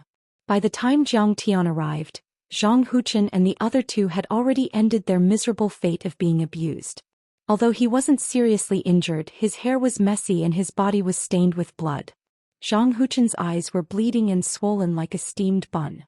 At this time, Xianxia suggested that everyone quickly leave, saying that there were two especially good fighters in this group who could defeat hundreds of people. If Wei Hongliang and Kai Xiaofei had stopped while they were ahead, they might have avoided the tragic fate that followed. So good at fighting. I have a fucking gun. However, Wei Hongliang was too arrogant. He laughed wildly and said, I'll beat you up every time I see you in the future. After that, he didn't leave and played golf with Kai Xiaofei and the other young masters in high spirits. He really treated Qin Jinming, Chou Fei and Zhang Huchen as pushovers. When Jiang Tian, Qing Yi, Zhen Shuai, and Jiang Chao barged in, Li Huiyan and the others were persuading Qin Jinming and the other two to go to the hospital to check on their injuries and get treatment in time. However, the three of them didn't move. They sat in the car and looked at the arrogant Wei Hongliang and the others from afar, unwilling to leave just like that. Brother-in-law, tell me who did this? Jiang Chao walked over quickly and looked at the injuries on Qin Jinming's face. His face was extremely cold as he suppressed his killing intent. It's them. Without waiting for Qin Jinming to speak, Xiao Yu pointed at Wei Hongliang and the others in the distance. Jiang Tian, Jiang Chao and Qing Yi looked over at the same time. Coincidentally, Wei Hongliang and Kai Xiaofei looked over provocatively. Damn, they're here so quickly. Xianxia was shocked, but he didn't move subconsciously. He felt that the other party wouldn't dare to do anything to Wei Hongliang. After all, the Wei family's influence was much stronger than the Xiang family's. What a scary gaze. Where did this person come from? However, when Yang Shouqing looked at Jiang Tian's gaze, he was shocked subconsciously. Jiang Tian's gaze was too cold and indifferent. It was as if an ancient fierce god was looking down at him. This kid must have killed before and not just once. Only someone with blood-stained hands can be so indifferent. He had never seen such a cruel gaze before. It made his hair stand on end. God Jiang, it's not my fault. I didn't mean to bully you. Don't blame me. When Zhang Huchen was fighting with a group of Hong Kong tycoons, he was able to defeat them easily. However, when he saw Jiang Tian, he cowered like a mouse in front of a cat. He lowered his head in fear like a child who had done something wrong. He was afraid that Jiang Tian would beat him up. He was afraid that Jiang Tian would be disappointed. After knowing Jiang Tian's overwhelming power, he had been working hard to catch up with Chen Fan. He wanted to achieve something in his own way. If someone asked him about it one day, he would be able to brag that he was Jiang Tian's cousin. That way he wouldn't embarrass Jiang Tian. You did well this time. Jiang Tian patted his shoulder. Some things were in the past. He had already forgiven Zhang Huchen. At least he didn't mind it too much. Sometimes people acted coldly and realistically because they couldn't do anything about it. You really don't blame me. This was the first time that Zhang Huchen had heard Jiang Tian's praise. In other words, he was acknowledged by Jiang Tian. For a moment he had mixed feelings. His eyes turned red and he almost cried. He turned his head and wiped his tears silently. Let's go. Let's go find them. Jiang Tian's eyes turned cold. He and his buddies approached them with murderous intent. You guys, haven't you had enough? How dare you come over? A reckless young master from Hong Kong shouted with a golf club in his hand, blocking the path of Jiang Tianqing Yi and the others who were approaching. Suddenly his vision blurred and his golf club was gone. Then a powerful force hit him in the chest. He flew 5 or 6 meters away and fainted. Wei Hongliang and Kai Xiaofei were dumbfounded. The one who fell down was Wei Hongliang's childhood friend. His family was from a mafia family. He liked to fight in the underworld. He had won several gold belts in Macau and was known as the Invincible Iron Fist. However, in less than a second, Qing Yi snatched his golf club and kicked him out of the way. Qing Yi shook the club and calmly strode forward. Without Wei Hongliang's order, a group of people screamed and pounced on Qing Yi and Jiang Chao. The fight started immediately. Zhang Huchen, Qin Jinming and Zhen Shuai couldn't do anything. They screamed and screamed. Under Jiang Tian's guidance, Qing Yi had reached the phenomenal success of the transcendent state and could be considered a grandmaster. Even a martial artist who had reached the transcendent stage of internal force couldn't withstand one or two moves from him, let alone these retired bodyguards. In just a few seconds, Qing Yi and Jiang Chao defeated a dozen bodyguards and a few rich kids who tried to sneak up on them. Xianxia knew that these mainlanders were good fighters, so he ran very fast and temporarily avoided physical pain. While Wei Hongliang and Kai Xiaofei were stunned, Jiang Chao and Qing Yi were already in front of them. Wait, my father is Wei Duangong. Wei Duangong of the Number Gang. You should have heard of him. Wei Hongliang was so scared that his face was paler than a corpse that had been dead for 3 days. He raised both of his hands and threatened. Oh. Qing Yi nodded expressionlessly. Without saying a word, he swung the club towards Wei Hongliang's neck and smashed him to the ground. His strength was incredible. However, Qing Yi didn't stop there. With a twist of his wrist, he swung the club from the bottom up. The club head accurately hit Wei Hongliang's face, and Wei Hongliang, who was about to fall, bounced up in the opposite direction. Wei Hongliang's face was torn open. His canine teeth fell out and his nose collapsed. Blood gushed out of his mouth and his face was disfigured. Jiang Chao took advantage of the opportunity and threw a side kick. Wei Hongliang's sternum was shattered and he flew up like a football right in front of Jiang Tian. Jiang Tian kicked Wei Hongliang's knees twice in a row. People around them heard a series of bone-cracking noises. It was a 5-hit combo. Wei Hongliang flew up miserably and flew back 7 or 8 meters. He crashed into the lawn like a dog falling on its face. This young master of the Number Gang probably never dreamed that he would encounter such a ruthless and fierce combo. He dared to target Bai Choufei, Qin Jinming and Zhang Huchen. He was definitely not an idiot or an idiot. He did have the capital and confidence to be arrogant and domineering. He had a good father.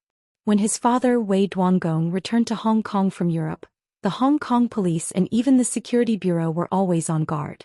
They couldn't arrest him and had to ensure that his father didn't have any accidents in Hong Kong. Even the chief executive was on pins and needles. Once the Number Gang, which dominated the European underground world, got angry, they might be able to set off a Jianghu storm in Hong Kong's political circle. Wei Hongliang's gradually losing consciousness didn't feel any pain or humiliation, only a trace of satisfaction. No matter who it was, anyone who touched him would die. Boy, you're in trouble. Everything happened too fast. It was only at this moment that Yang Shouqing finally reacted, pointing at Jiang Tian and the others in shock and anger. Slap. What he got was a slap in the face. Jiang Tian stepped forward and slapped him to the ground. His voice was full of mockery. Trouble? Let me tell you, Yang Shouqing, you're in trouble. Jiang Tian's voice was cold and stern. Number Gang Ian Club and Lian Xing, right? I will remove all of you from Hong Kong in 3 days. Next to him, the top sister of Emperor Ying was so shocked that her body trembled. She couldn't believe that Jiang Tian was arrogant. Yang Shouqing had once stuffed a golf ball into her nether regions and made her bleed. She was also made famous by Yang Shouqing, so she probably had Stockholm Syndrome. In her eyes, Yang Shouqing was omnipotent in Hong Kong, not to mention that he had the support of the Number Gang and Yin Club. However, the young man in front of her said that he would remove the 3 biggest gangs in Hong Kong. What the young man said meant that he was going to wipe out all the gangs that had been in Hong Kong for hundreds of years. Dream on. Chapter 7:16.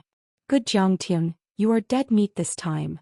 Xu Min, on the other hand, was shocked and frightened. She smiled as if her plan had worked. Xiang Qiangxing's intention was to make this a big deal.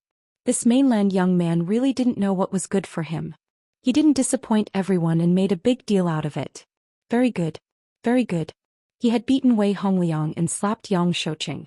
Although he was impressive, he had also formed a grudge. At this moment, the other 2 clubs couldn't wait to skin this mainland brat alive. The ambulance rushed to the scene and sent the injured to the hospital. However, under Yang Shouqing's order, no one called the police. There were rules in Jianghu and people in Jianghu had their own way of solving problems. If someone called the police after being bullied or beaten, it would be even more laughable. After the ambulance left, most of the noisy crowd left. Only a few people were left.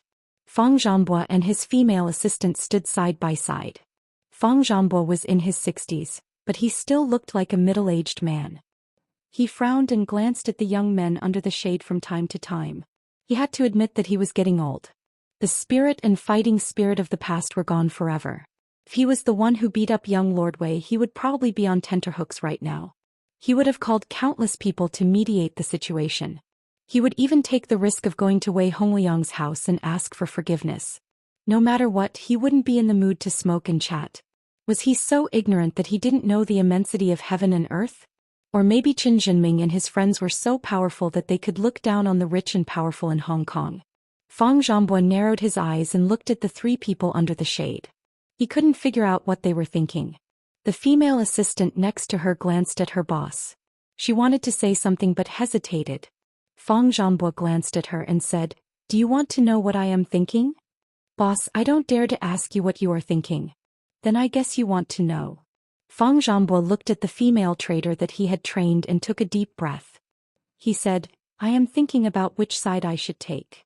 Nowadays people talk about moderation. I think it's best not to offend either side. You know the background of the Wei family. Young Master Zhang and young Master Jiang don't seem to be simple either." The female assistant, who was known as the new queen of Hong Kong's financial circle, frowned and carefully interjected. Fang Zhongbo shook his head. Women, after all, had long hair but short insight. It was too simple to not offend either side. He could only take a gamble now. The news of Wei Hongliang, the son of Wei Duangong, the leader of the numbered gang, being beaten until he was crippled, the crown prince of Yin Club Xianxia, and the leader of Lianqing Yang Shouqing being slapped. The news spread across the upper class of Hong Kong in an instant. It was like a stone that caused 1,000 ripples, causing a huge uproar. After 1997, many people, including the low-level gangsters, felt that the number gang, which had been supported by the British colonists and MI6, had gone into decline. They thought that the current underground world of Hong Kong was dominated by the Yi society. However, not many people knew that until today, more than 7,000 tea houses, restaurants and entertainment venues in Hong Kong had paid the protection fee to the number gang on time every month, and more than 1,000 operating vehicles in Hong Kong had paid the protection fee without any qualms. The number gang was also involved in profiteering businesses such as prostitution, gambling and drugs. The number gang, which had more than 200,000 members in the world, had never really left Hong Kong.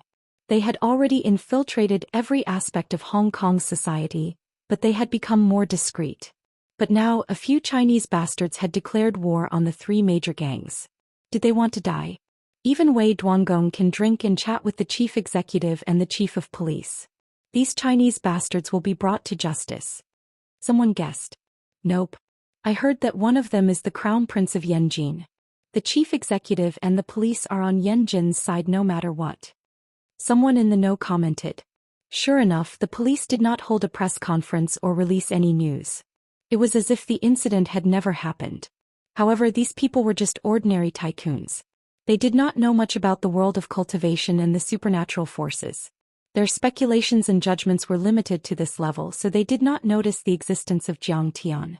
Fang Zhongbo, Yang Shouqing and Xianxia, who had just been discharged from the hospital, opened a bottle of red wine and chatted while drinking.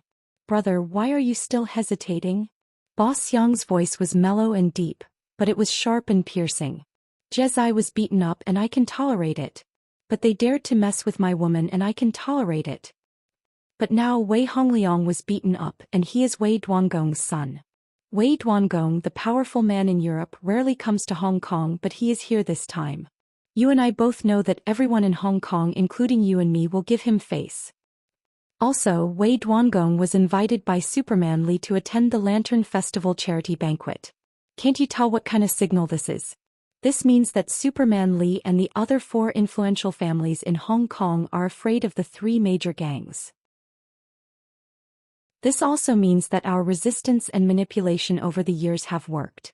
We have won the chance to sit at the negotiating table with Yanjin. Moreover, the Chinese tycoons had bullied the Chinese tycoons in this conflict. Who is right and who is wrong is secondary. The most important thing is that Hong Kong's tycoons will unite against the Chinese tycoons, whether it is because of the old xenophobic ideology or because of Wei Duangong's influence. You, on the other hand, are making friends with a few Chinese tycoons. Isn't this going against the law? Do you still want to do your money laundering business? It was not an exaggeration to say that Qin Fan was going against the law. At the Discovery Bay golf course, other than Wei Hongliang and a dozen bodyguards, there were also a dozen young men who were injured. All of them were the sons of the rich and powerful in Hong Kong. Jiang Tian's action was like a slap to the faces of Hong Kong's tycoons. After Xianxia finished talking, he picked up his coffee and took a sip.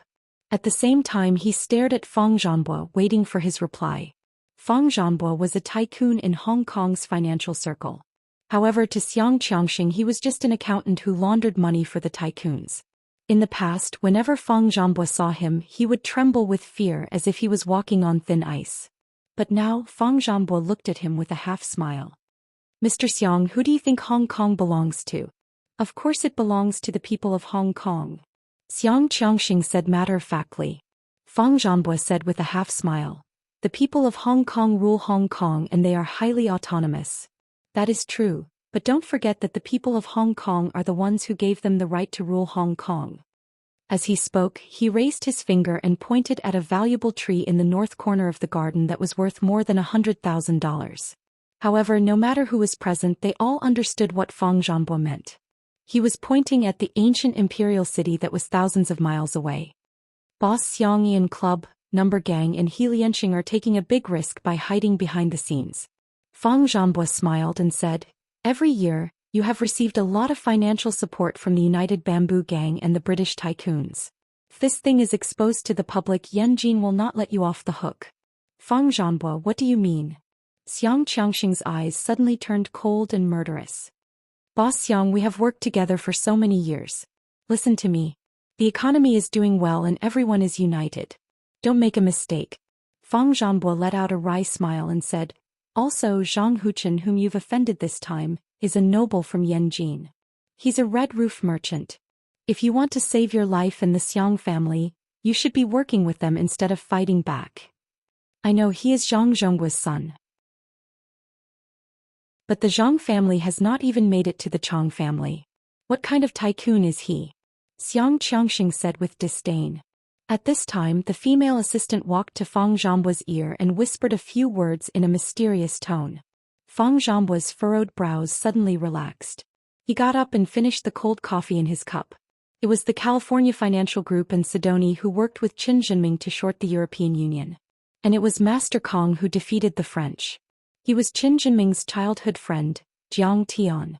Fang Zhanbo's mind was filled with all kinds of information from the female assistant. He smiled calmly. Xianxia and the others thought that Qin Jinming had Zhang Huchen and the Zhang family of Yanjin behind him, so they had a chance of winning.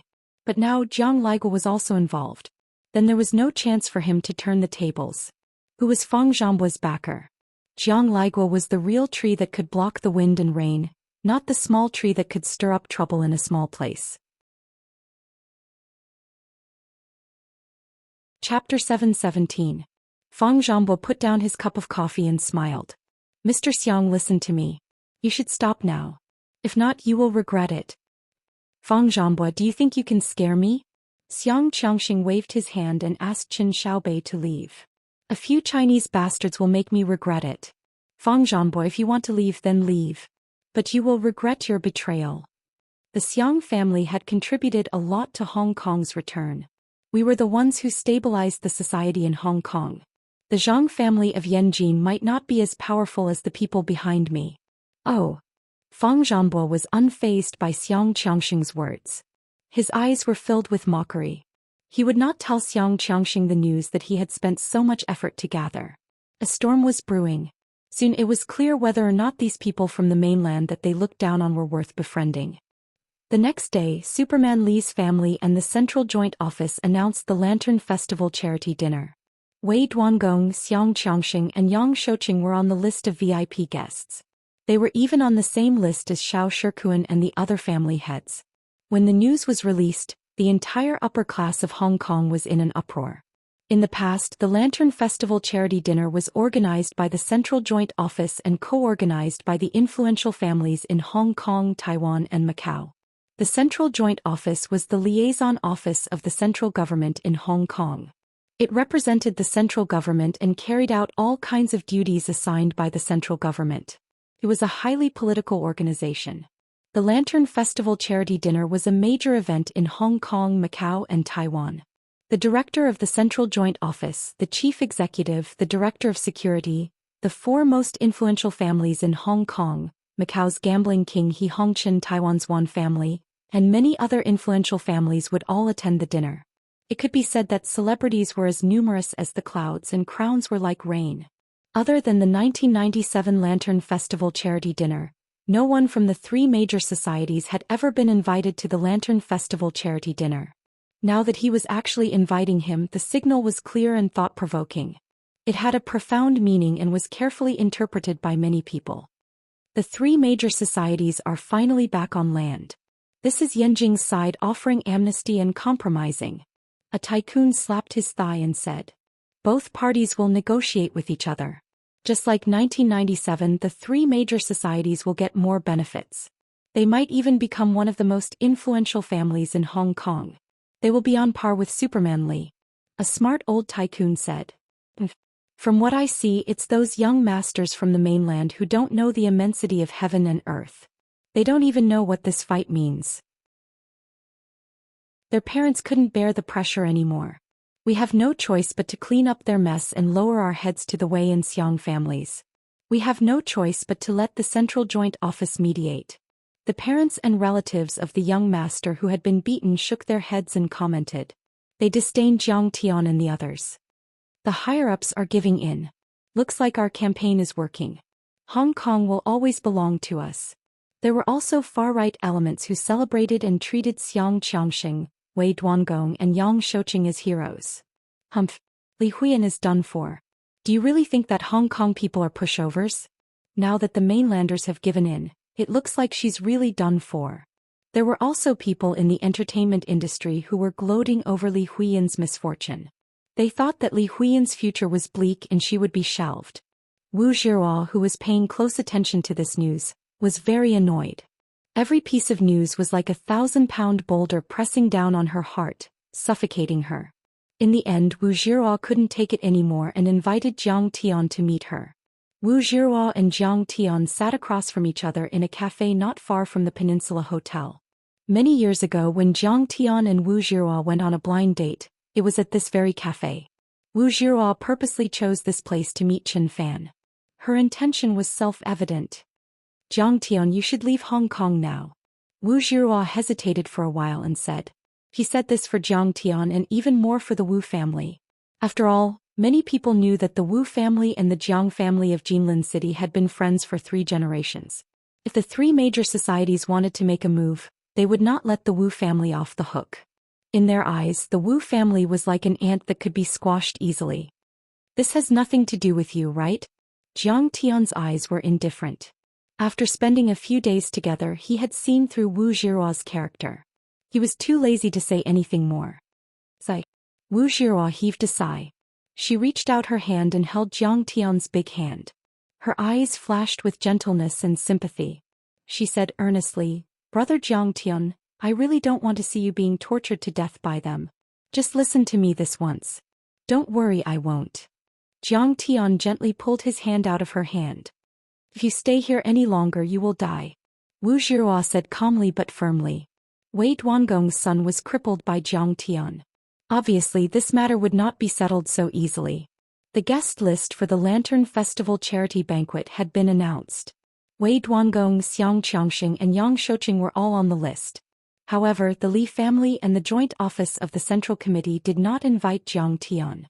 With such an obvious signal, wasn't the meaning clear as day? This meant that Li Zhikai had completely given up on Jiang Tian and would never protect him.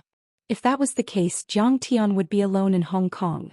He Lianxing Club and Number Gang, which one of them was not powerful. If they joined forces and turned Hong Kong into a battlefield, even the Hong Kong police would be hard-pressed. If they wanted to crush Jiang Tian, it would be as easy as blowing off dust. Zhang Huchen was a member of the Zhang family, so he might be fine. Qin Zhenming was an American citizen, so he might be fine. But Jiang Tian, who would care about a worthless person like him? If you die, how sad will Uncle Jiang and Auntie Zhang be? You want me to think about it carefully? Wu Zhiruo said helplessly. Are you here to persuade me or to warn me? Jiang Tian said with a faint smile. It's up to you. Wu Jiruo's face turned cold. Wu Jiruo, you don't even know who you are talking to. Jiang Tian said disdainfully. Do you know what you've been through all these years? What kind of power do you have now? Do you really think that I will die in their hands? Jiang Tian, I admit that I have underestimated you. I didn't expect you to be a relative of the Zhang family in Yanjin. You didn't even mention it back then. Wu Jiruo smiled and said, but compared to these powerful people in Hong Kong, Jiang Tian, you should be more realistic. A wealthy family is a wealthy family after all. She was very calm and rational as she spoke softly. You were just messing around with them before, but now that you have crippled Wei Hongliang, they're going to do it for real.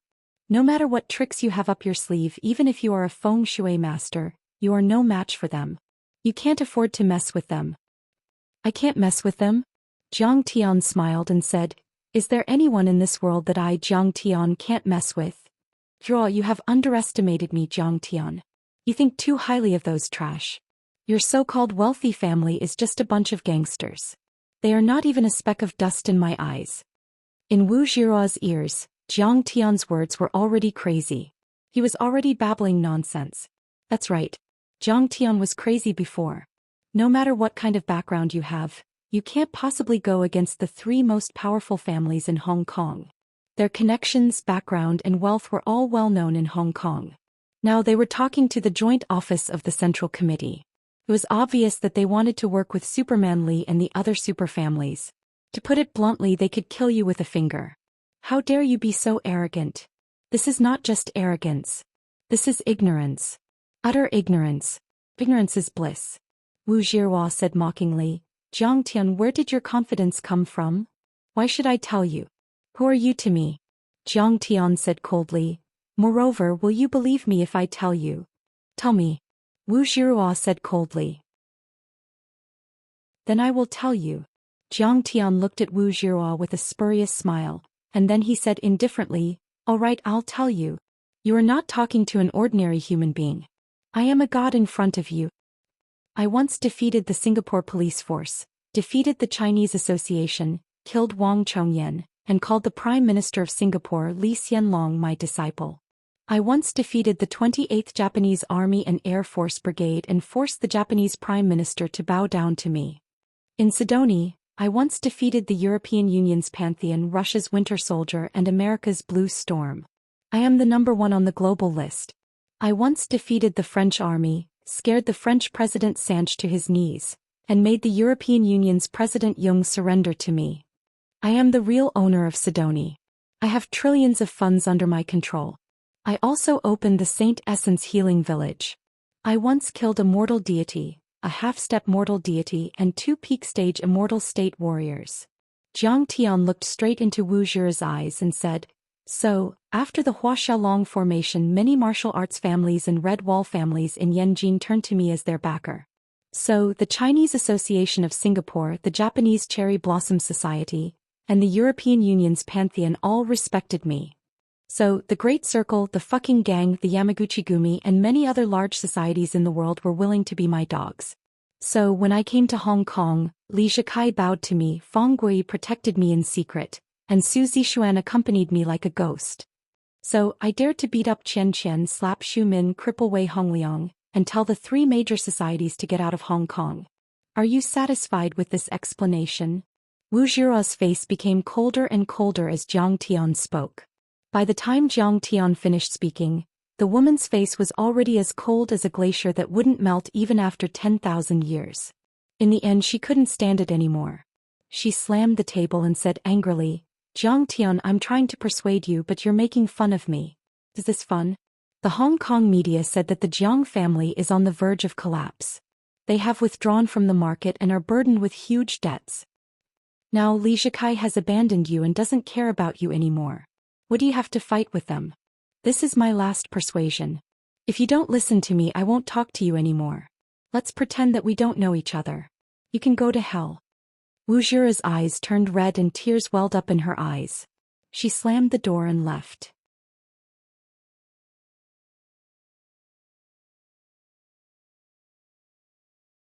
Chapter 7:18. She had originally come with good intentions, and even had a bit of indescribable guilt and affection. However, Jiang Tian did not appreciate it, and it made her feel as if her good intentions had been treated as ill intent. You defeated the Japanese army? You sure know how to brag. Why did you say that you destroyed the earth? Wu Zhihua got into her car and started the engine. Fine. I have tried my best to persuade you. Now you are going to die. Jiang Tian sat there and shook his head helplessly. I didn't want to explain, but you forced me to. But you don't believe me. Zhou Xian stood up from her seat and walked over to Zhou Xian. She smiled and said, "All right, Master Kong. Stop lamenting. It's normal that summer insects can't talk about ice.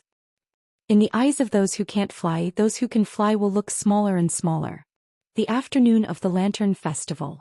On Temple Street, there were too many gangster movies that covered it with a dark tone that did not belong to it. Violence, blood and evil. Most of the 80s generation who had been influenced by Hong Kong movies thought that there would be fights every few days.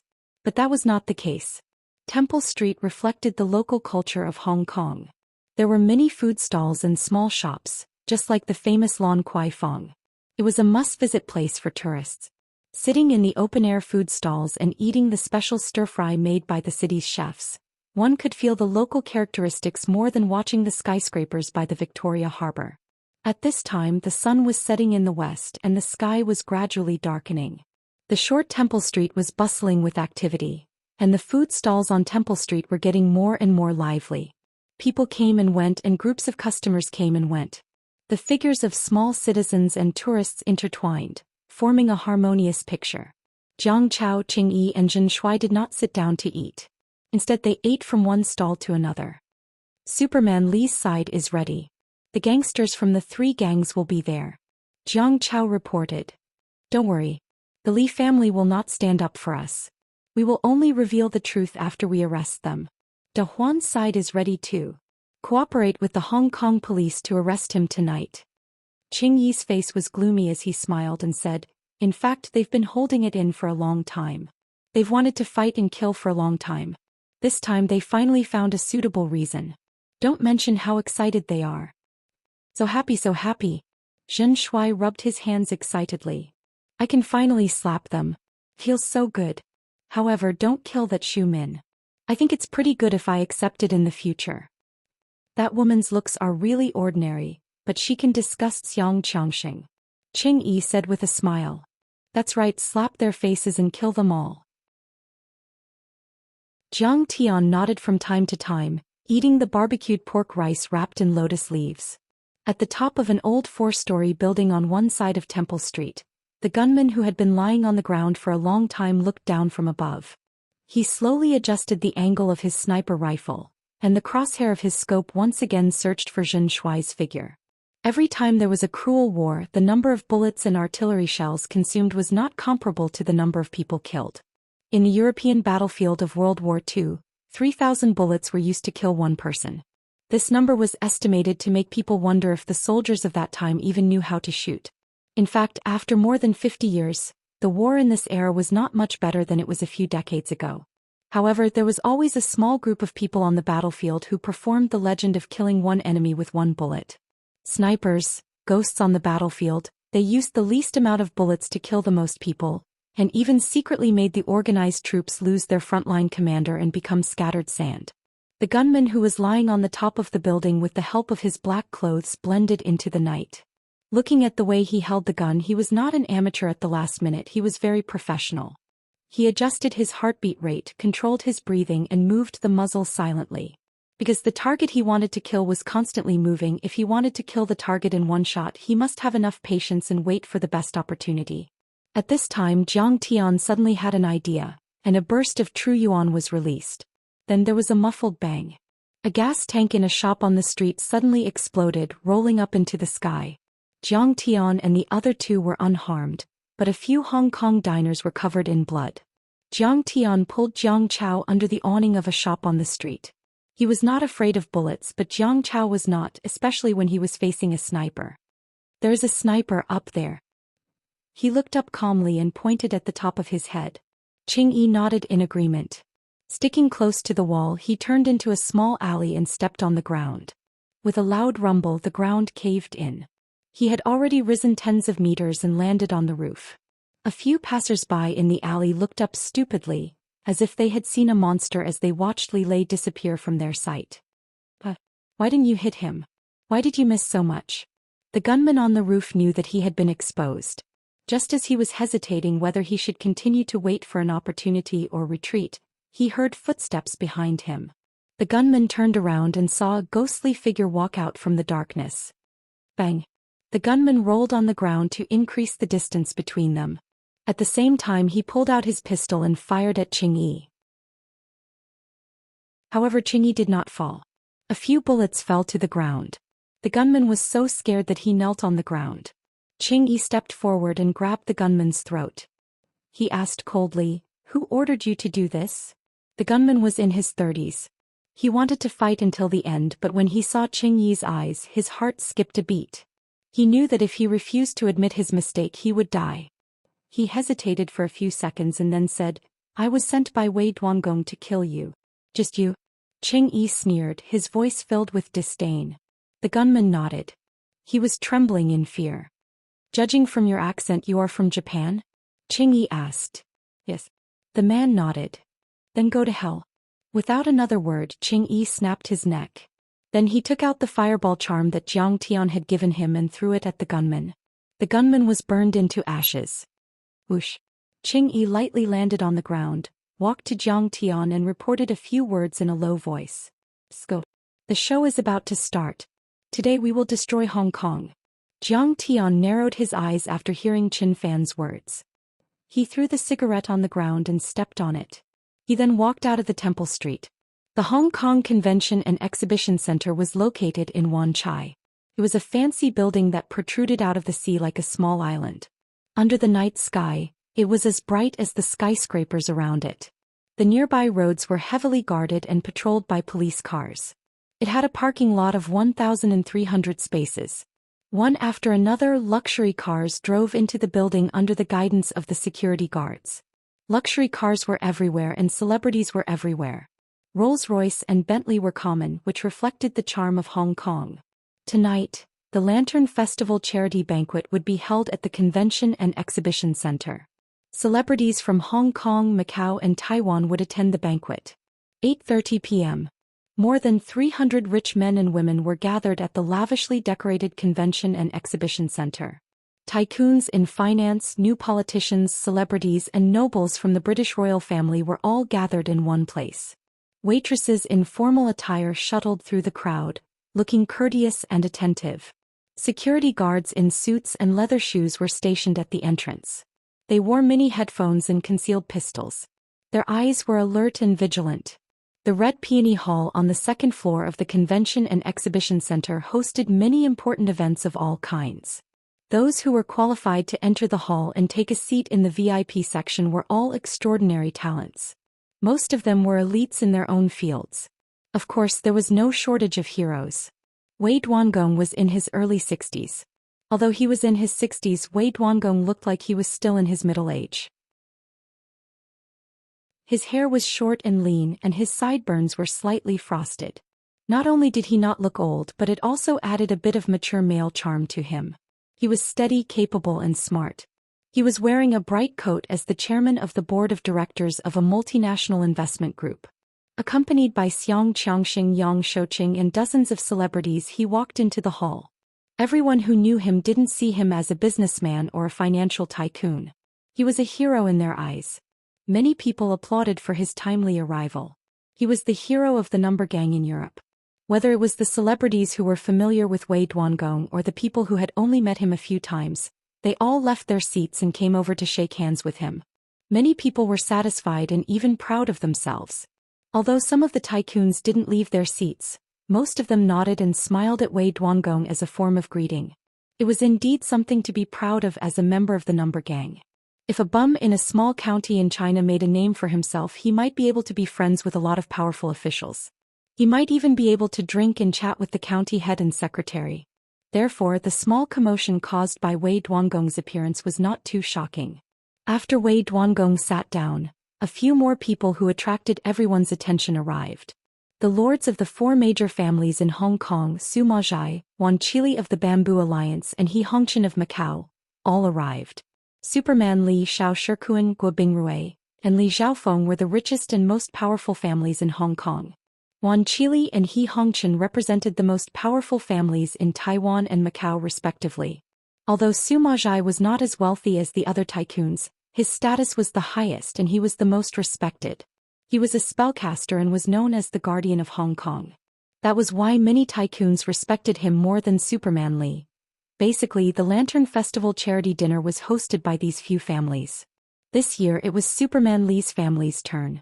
In short, Superman Li's family would donate some items for the charity auction to the tycoons.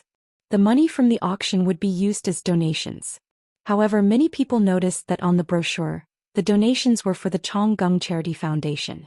These tycoons were much more intimidating than Wei Duangong. After greeting everyone, Superman Li and his gang walked up the spiral staircase to the Chinese Bauhinia Hall. Over there was an even more high-profile gathering.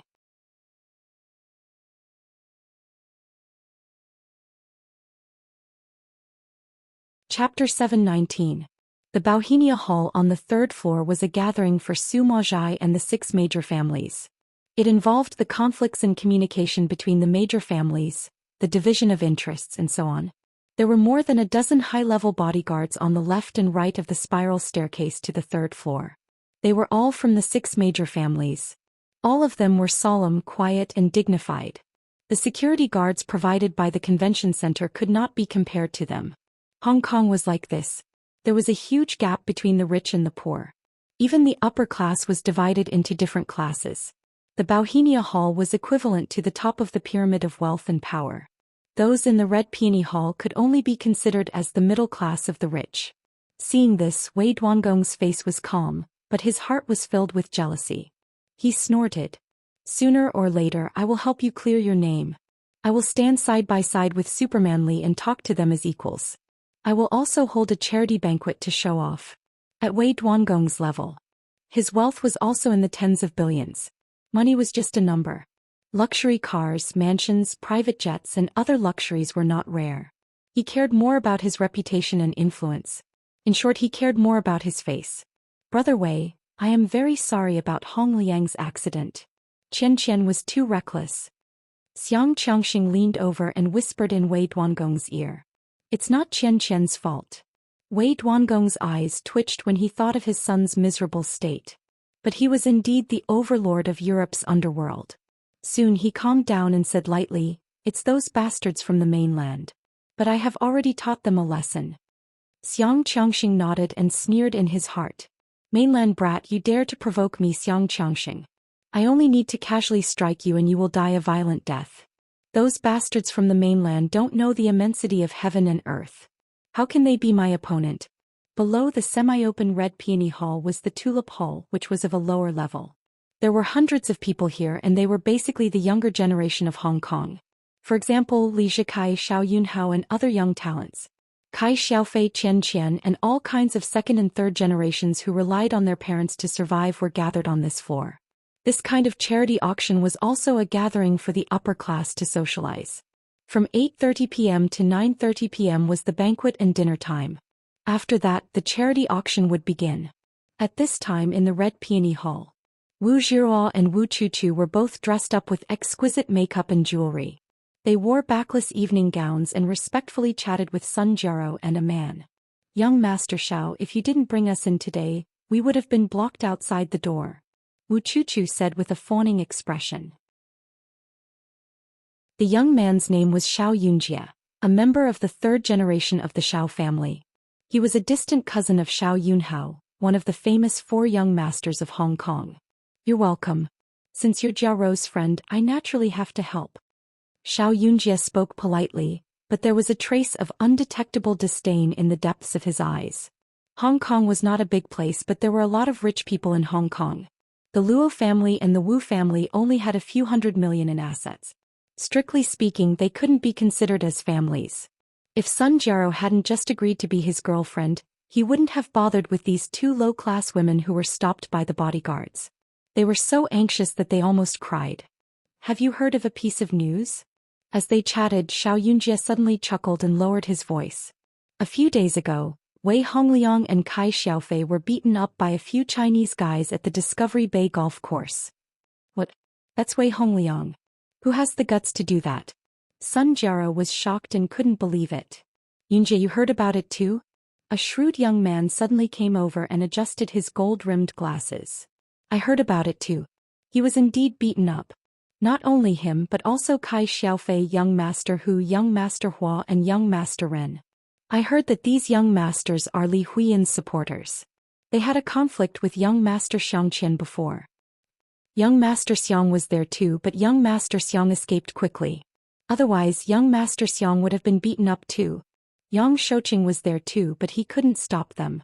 He was even slapped. Wei Hongliang, Wei Duangong's son. Young master Hu, the young master of virtuous consulting, and young master Hua. He listed out one name after another. They were all descendants of the rich and powerful in Hong Kong. At the same time, a few other young masters, celebrities and directors had gathered around them. They were all furious. These Chinese are out of their minds. This is outrageous. How dare they? This is a slap to the faces of the rich and powerful in Hong Kong. A group of people shared the same hatred and anger. Xianxia analyzed calmly. I think Number Gang Indian Club will not let this go easily. That's right. This is a provocation to the entire upper-class society in Hong Kong. No, they have offended all the powerful people in Hong Kong, Macau and Taiwan. Wu Chuchu looked agitated as if her own father was beaten up. How can we let this go? She said angrily. How can we let this go? The shrewd young man was tight-lipped. He smiled and said, I'm afraid their parents will be very sad after this. There should be big news in tomorrow's newspaper. Everyone looked at each other and smiled. Their eyes were filled with disdain. They all knew how ruthless Number Gang could be. They could get someone killed. I'm afraid Li Huiyan will be done for. She is also invited to the banquet, but she is not here yet. Xu Min said disdainfully in the crowd. At this moment Wu Zhihua was shocked. She took out her phone and dialed Jiang Tian's number. Although she looked down on Jiang Tian, she would not be able to answer to her father if something happened to Jiang Tian. After a while the call was connected. Wu Zhihua quickly said, Jiang Tian, where are you now? Are you okay? I'm fine. Jiang Tian said lightly. Jiang Tian, you are in danger now. Number Gang and Yin Club are after you. You should leave Hong Kong quickly. Wu Zhihua said anxiously. They are not strong enough to deal with me. Jiang Tian smiled and said, I'm going to the convention center to look for them. You are crazy. Wu Zhihua could not believe it. She said angrily, do you know how powerful they are? Not to mention that Li Zhikai is ignoring you. Even if Li Zhikai is willing to help you, he can't. That's all for now. I'm almost there. Jiang Tian hung up the phone. Wu Zhihua was so angry that she beat her chest and stomped her feet. Who are these people? They are so funny. Yeah. They are dressed like beggars. They are so rustic. They are even wearing old cloth shoes. At this time there was an uproar at the entrance. A few weirdly dressed young men appeared at the entrance. One of them was handsome with deep eyes, but he was wearing a long jacket, casual pants and old cloth shoes. He looked like a retired grandpa from the mainland. It was Jiang Tian. Qing Yi was in hiking shoes and sportswear, while Jiang Chao was in casual clothes. Although Zhen Shuai was dressed luxuriously, his hands were full of huge gold rings. He looked like a nouveau riche. This kind of celebrity gathering was a place for everyone to show off their achievements and make friends. Unless it was those old leaders of wealthy families who were dressed plainly and simply. Which young person would dress like this? Which one of them didn't dress luxuriously and try their best to show off? Jiang Tian's dressing was simply incompatible with this high-end atmosphere. For a time, many socialites and young masters looked at the three people as if they were monsters. They snickered and pointed at them. Jiang Tian, who allowed you to come here? You are just a bumpkin from the mainland. How can you be qualified to come here? Seeing Jiang Tian coming over, Wu Chuchu immediately greeted him with a face full of ridicule. She sneered and said, You must have sneaked in, right? Jiang Tian, you are really dressed in a unique style. Sun Jiaro also said with a face full of ridicule. She hated Jiang Tian to death. He dared to slap her. She must take revenge. Young Master Jiang is young Master Jiang. He can only be imitated and never surpassed. He is mighty and domineering. Luo Ziho also walked over with his hands in his pockets. His face was full of disdain. Then he deliberately raised his voice and shouted, "You may not know him, but this is the valiant existence who beat up Wei Hongliang and other young masters." "What? The mainland boy who beat them up? It's him." Boom. The whole place was in an uproar. Everyone looked at Jiang Tian. Their eyes were full of complicated emotions. Shock, anger, ridicule, scrutiny, disdain, inquiry, gloating. The meaning was hard to understand. He beat up Wei Hongliang and caused a big trouble. How dare he come out? Is he crazy? Yeah, is he not afraid of death? He is really brainless. Get out of the way. Where did this male dog and female dog come from? How dare you bark at me? Jiang Tian was annoyed. He frowned and scolded them. At the same time he scanned the surroundings with his divine sense. Everyone who should be here is here. This is great. I can really deal with them all at once. At this time Jiang Tian was not in a hurry. This was also good. He could step on them one by one and not let anyone go. Who are you calling a dog? You have no manners.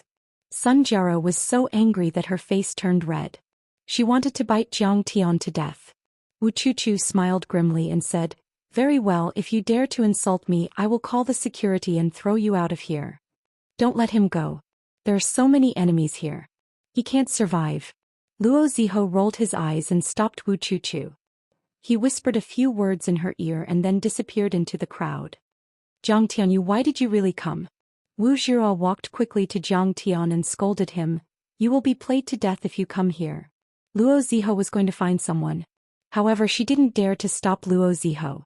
Otherwise, Luo Ziho would have a bad impression of her. She had missed too many opportunities. She couldn't afford to lose any more. Although Luo Ziho was not the best, he was the best young master she could get her hands on. "Don't worry, I am going to destroy Hong Kong today." Jiang Tian cracked a smile and reached out his arm.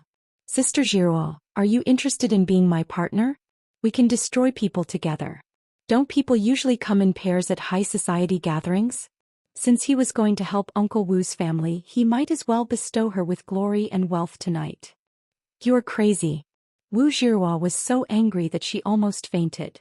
"Do you know how many people you have offended? Do you know how many people want to kill you?"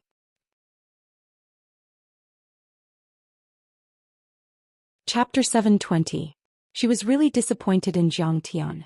In her eyes, Jiang Tian had a low IQ and EQ. He didn't know how to judge the situation. He made a big trouble and came here to court death. The more she thought about it, the angrier she became.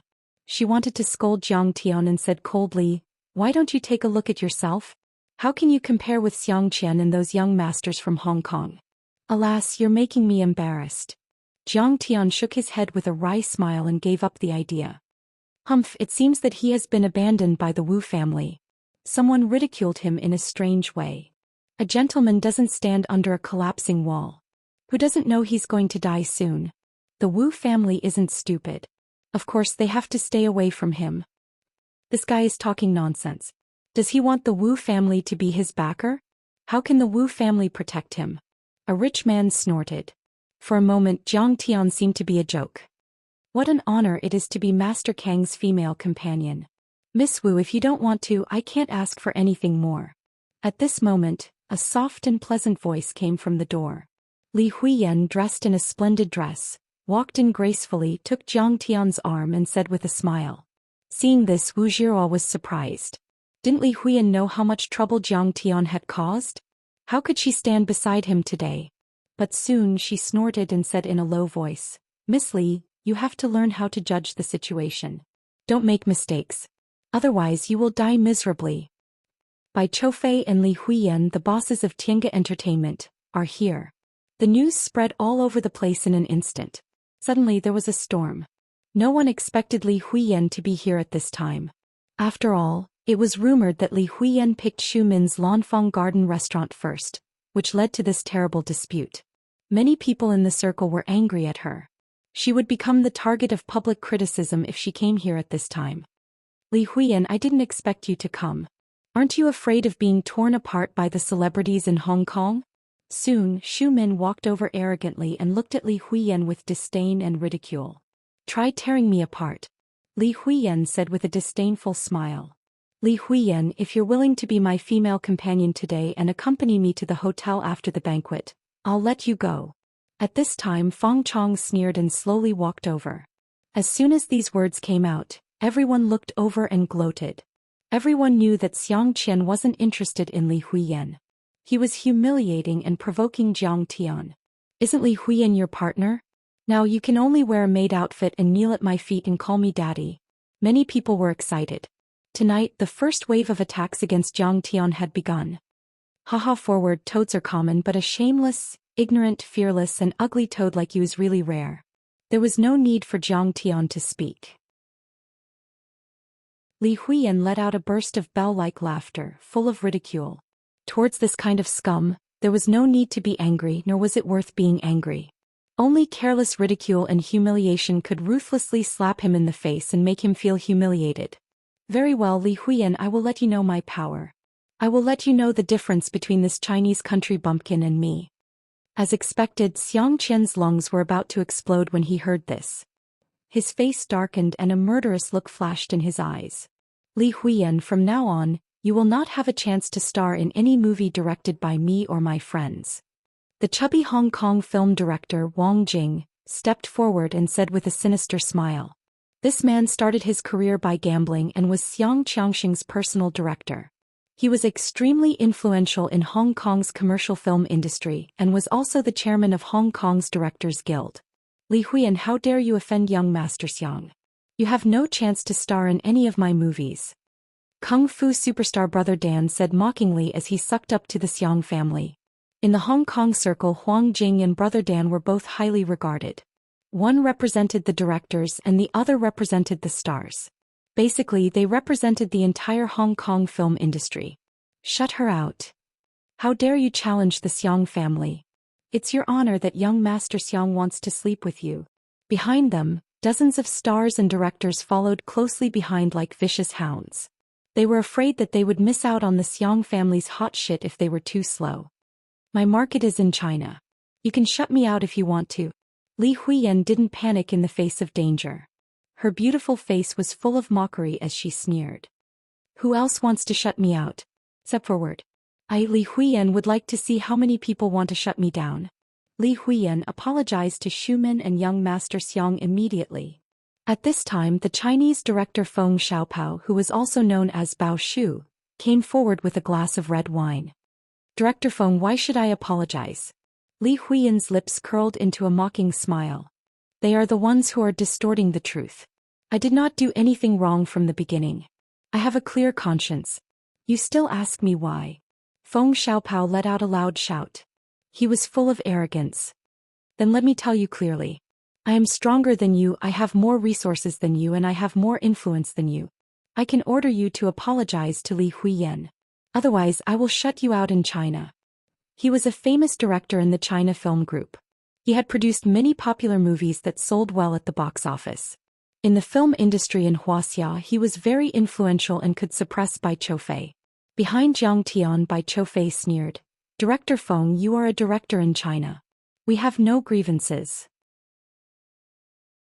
Why are you standing on the side of Hong Kong people and attacking your own people?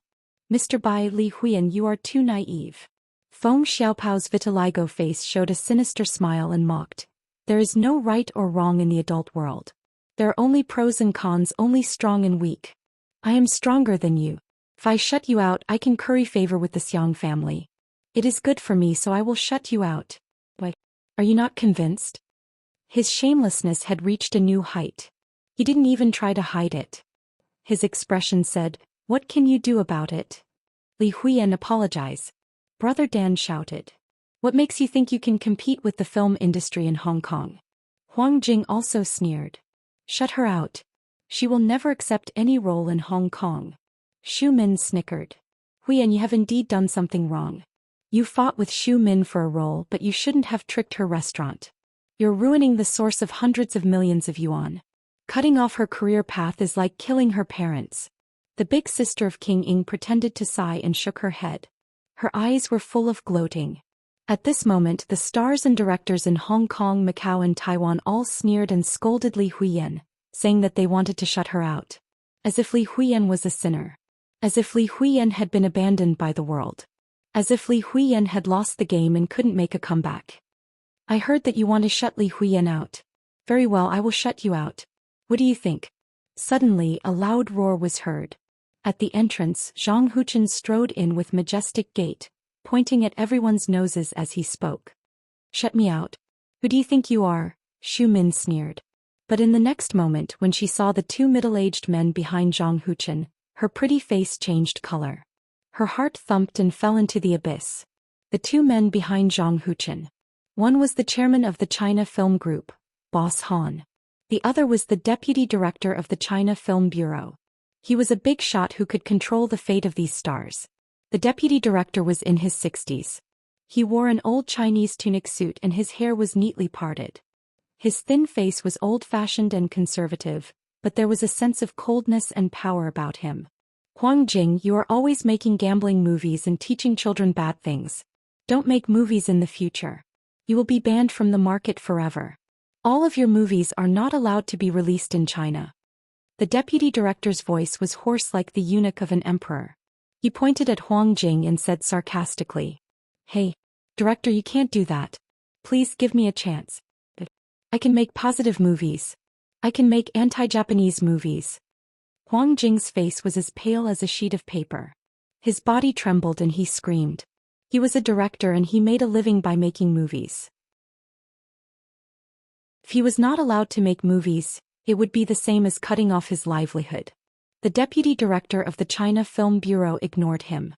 He pointed at Brother Dan and said, "Your movies are too bloody and violent. You are teaching children bad things. Don't make movies in the future. If you want to make movies, go to Hollywood. The cinemas in China will never welcome you." Hey, deputy director, all of my movies have passed the review and received the Dragon label. Brother Dan looked as if he had been shot. He held his chest and staggered backward. Tears welled up in his eyes and he wanted to cry. In 2011, the film industry in Hong Kong was in a slump. However, the movie industry in China was booming. The number of cinemas and TV screens increased and the box office hit new highs. Losing the market in China meant that he had lost his livelihood. If he went to Hollywood, no one would know him. Do I need to explain to you? You are an ant. Wuxia is the most powerful organization in China. I don't need to explain. The deputy director was arrogant and disdainful. He raised his hand and pointed at Xu Min again. Don't talk about it. Those movies you made in the early years made many girls think that they could become famous overnight. You have led the society astray and made Wuxia's moral standards regress by 20 years. Don't make movies anymore. You will be banned indefinitely. Director, I was just muddle-headed back then. Please give me a chance, I beg you. Xu Min's legs were weak and her face was pale. A strong sense of regret rushed to the top of her head and she almost burst into tears. If any of you dare to stir up trouble in the future and affect our hard-won stability, stop acting and ban all of you. The deputy director swung his sleeves and looked at the celebrities and directors in Hong Kong and said angrily, "No, we won't dare to do it again. Director, we were also deceived. Now that we know Xu Min's true colors, we must turn over a new leaf." Director, you are so wise. If you didn't expose Xu Min's true colors, we would still be in the dark. I will post on Weibo now and scold Xu Min. She is a beast with a human face. Yeah, Li Huiyan is so professional and reasonable. It's all Xu Min's fault. I want to report that Xu Min hired the Internet Water Army. All the directors, stars and even some investors were scared like rabbits under the claws of a tiger. They trembled and said with pale faces. They even took out their phones and started to post on Weibo and Twitter, abandoning Xu Min instantly. Who would dare to offend the god of harmony? Chapter 721. Chairman, the movies I've made are all about the theme, singing praises loudly. Please give me a chance. Feng Xiaopao came over with a fawning expression, like a loyal dog seeing its master. You dog, why are you messing around with a celebrity like Xu Min instead of making a movie? The chairman of China Film Corporation, Boss Han, was furious. He raised his hand and gave Feng Xiaopao a slap, making him bleed. Chairman, what you said makes sense. I was just confused. Feng Xiaopao covered his face and didn't dare to refute. He even nodded and bowed like an old dog. Being a third-rate celebrity's shield, cursing the netizens and being called a masseuse, don't you feel disgusted? Boss Han shouted again and gave him another slap. Feng Xiaopao fell to the ground miserably. His face was swollen and a few of his yellow teeth fell out. He screamed in pain. You've lost all my face. You think you're a mother? Huaxing Corporation invested in a movie for you and you've forgotten who your mother is? Boss Han was so angry that he forgot that he was a scholarly businessman. He grabbed Feng Xiaopao's collar and slapped him left and right. Bai Choufei and Li Huiyan were nothing, but who dared to mess with the Zhang family of Yanjin? I heard that the Zhang family had a super powerful person behind them. He could even suppress the Song and Lu families. What kind of terrifying existence was that? Yet you still wanted to mess with him. Aren't you just causing trouble for me? If the Zhang family was angry, wouldn't I have to move my position? Boss Han, don't hit him, don't hit him. You're a cultured person, how can you use violence? Jiang Chao smiled and pulled Boss Han away. Thank you. Feng Xiaopao thought that Jiang Chao was going to save him. He was quite grateful and squeezed out a smile on his pig-like face. But the next moment his smile froze on his face. I'll hit him for you. Jiang Chao rolled up his sleeves. Brother, we don't have any grudges, why do you have to do this? Feng Xiaopao waved his hands and begged for mercy. We have grudges, you called me a bastard on Weibo. Jiang Chao sneered. He swung his arm and slapped Feng Xiaopao's face. Whoosh. Feng Xiaopao really turned into a small steel cannon. He flew 7 to 8 meters away and plunged into a pile of cold food. Looking at his face again, it was cracked open and fresh blood was dripping down. His canine teeth were scattered all over the ground and his cheekbones were probably shattered. Who's the beast? Jiang Chao grabbed him by the collar, glared at him and asked with an evil expression. Feng Xiaopao really wanted to cry. He had been flaunting his prowess in the entertainment industry all his life. When had he ever suffered such a loss? He only hesitated for a moment and Jiang Chao slapped him again, smashing the other side of his face. Feng Xiaopao burst into tears. I'm a beast. No, I'm worse than a beast. Calling me a beast is an insult to the word beast. Trash. Pushing him to the ground, Jiang Chao shook his head in disappointment and snorted in disdain. Aren't you known as Little Steel Cannon? You're always scolding people on the internet, scolding the audience, scolding the parents of your livelihood. I thought you were quite fierce and had a good mouth. Who knew that you would be so scared so quickly? His gloomy eyes glanced at everyone present and said coldly, I'll definitely strictly control the works of Huaxing Pictures, Emperor Movies and everyone here. Once those words were said, all the stars, directors and investors trembled and felt as if they had fallen into an ice cellar. Young Master Zhang, they won't dare to mess around in the future. I'll leave first. He patted Zhang Huchen and said with a smile. Boss Han from China Film also said goodbye. Zhang Huchen didn't ask him to stay. Before he left, he took a deep look at Jiang Tian with fear in his eyes. He looks so familiar. It can't be him. Is he really the Jiang Laigua who defeated the Lu and Song families? However, if Zhang Huchen didn't introduce him, he wouldn't dare to rashly talk to him. Their levels were too far apart. One had to know that Jiang Laigua was someone who could directly talk to the heads of state of France and the European Union. However, he was still very glad. It seemed that he had made the right choice to come today. After all, there would be some fireworks left behind. After Boss Han left. Brother Tian, did I do well? Zhang Huchen asked Jiang Tian shamelessly. Sometimes evil people need to be dealt with by evil people. Jiang Tian frowned and said, but don't do it again. Why? Zhang Huchen looked confused and a bit wronged. I'm just doing this for you. Banning is not a good thing. Jiang Tian frowned and said, haven't you banned a lot of things over the years? Do you think the cramped space for creation and speech isn't suffocating enough? If you hate her, then go and fight back. If you think she's bad, then go and trample on her. You also have a mouth, right? You also have hands that can write, right? But if you find it difficult to do these things, then you go and call for a more terrifying power. You're really stupid, weak and bad. You don't even know when you're digging your own grave. When the soil reaches your neck, you turn around and see what you've gained and what you've lost. Great God, Zhang's words are too profound, I don't quite understand. Zhang Huchen scratched his head, not fully understanding. Master Kong is really knowledgeable. Bai Choufei gave him a thumbs up and then said with a smile, Master Kong, they are using the power of capital, but we are using our power. You can't blame us for going too far. Where did this young Master Zhang come from? Everyone was still silent like cicadas in winter, and they were dumbstruck. They were immersed in shock and were unable to recover from it for a long time. Zhang Tian, so the Zhang family is your trump card? Wu Jiruo rounded her eyes and couldn't believe it. She had never thought that the Zhang family's influence was even greater than she had imagined. They had used the movie studio as an excuse to suppress all the celebrities.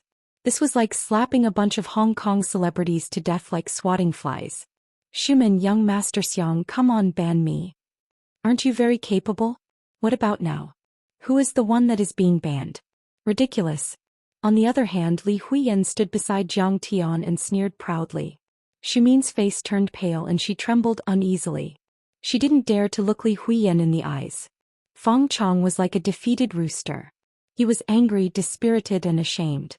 His face turned red and he gritted his teeth, but he couldn't refute. This was a slap to his face. He had said that he would ban Li Huiyan, but he was the first one to be banned. He didn't have the power to fight back. Huiyan, don't go overboard. I think we should just let it go. The top sister of Emperor Ying said softly. Yeah, you have already punished them. Why do you still want to humiliate them? That's a bit too much. An investor chimed in. Shut up. Li Huiyan scolded. Everyone, I have always followed the rules in that crew. I didn't offend anyone. So the first elder sister of the Ying Emperor and the rest of you are actually my sisters.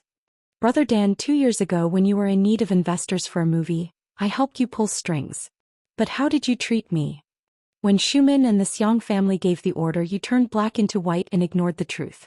You all slandered me. My mother was knocked down and hospitalized. My family was besieged by fans who didn't know the truth. Yeah, sometimes you can't do what you want. Everyone wants to be famous, to get resources and to make money. But you can at least choose to stay silent. Why are you helping the evildoers? Maybe you think that compared to the Xiang family I have no resources, no power and no background. I'm easy to bully? Hearing these words, many of the celebrities and directors present felt their faces burning. It was as if they had been slapped countless times. The top sister of Emperor Ying also blushed. She wanted to defend herself, but she found that she had nothing to say. Li Huiyan's eyes were red as she glanced at the crowd. She seemed to want to vent the grievances of the past few days. She shouted, I want to tell you that I have it. Now you have seen that I have a background. If I had mentioned my background at the beginning, none of you would have been able to compete with me. None of you would have been able to compete with me. It's just that, like Mr. Jiang said, I don't want to make the already narrow creative space even more unbearable. In the face of those slandering, I tolerated and begged everywhere. I said all the good things and begged you to stop. But you turned a deaf ear to me and treated me like a speck of dust. When I went to negotiate with Emperor Ying, they even wanted to violate me in broad daylight. Are you still making movies and culture? You're so materialistic. If you control the film industry like this, will great movies and artists be born? No. You're all black sheep. Movies are just a tool for you to launder money. You don't deserve to be called filmmakers. You should understand how difficult your days will be in the future. But I want to tell you that you don't deserve sympathy at all. You're the ones who bullied the weak and forced yourself into a dead end. The crowd was dead silent. Everyone's faces were pale. They kept quiet out of fear and did not dare to say a word. Some smart people thought that they could only do things according to Li Huiyan's whims in the future. They had to suck up to her or they would be miserable. At that moment, Wu Jiruo's face was flushed red. She was embarrassed as if she had been slapped in the face. She had just mocked Li Huiyan for not knowing when to stop and destroying her own future. But now she realized that Li Huiyan was the smart one. He was the biggest winner. She had become a dragon with one leap. Could it be that I've misjudged Zhang Tian? At that moment, Wu Jiruo could not help but doubt herself. Over the years, many people in the industry and the media have been speculating about who my backer is, right? Li Huiyan's face was full of pride. She raised her hand and pointed at Zhang Tian. She raised her jade-white chin and said firmly, This is my Li Huiyan's greatest backer. My Li Huiyan's backer will never fall. He's not my godfather, nor is he my lover. We haven't even worked together directly. He's just a righteous man who stands up for injustice. A true hero. Who is this Mr. Jiang? Yeah, what's his background? I can't believe he managed to get such a powerful character to suppress Xu Min and Xianxia. At that moment, everyone's eyes were focused on Jiang Tian. They were discussing and whispering.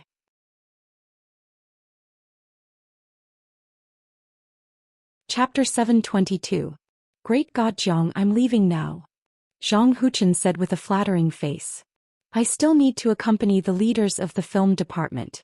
After all, I have made them work hard. Young Master Jiang, I'm going to let Li Huiyan accompany you. Bai Choufei also bowed and said goodbye. He needed to accompany the leaders to have fun.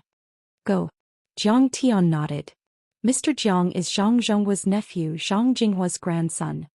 Just when everyone was guessing Jiang Tian's identity and feeling puzzled, suddenly a tall and handsome young man, surrounded by several strong men, quickly walked over. He put his hands in his pockets and walked with a powerful aura. Red Wall descendant. Of course he can get the leaders of the film department to endorse him. Of course he can trample on these star directors. Wan Chuha. He is the son of Wan Qili, the leader of the United Bamboo Gang in Taiwan. United Bamboo Gang? Gosh, that is the #1 gang in Taiwan. Many young ladies and young masters were shocked when they saw this young man. They quickly opened a path for him. Even those who walked forward trembled and showed a hint of fear. They went up to greet him and said apologetically, Young Master Wan, you are here. I didn't know you were acquainted with Mr. Jiang, so...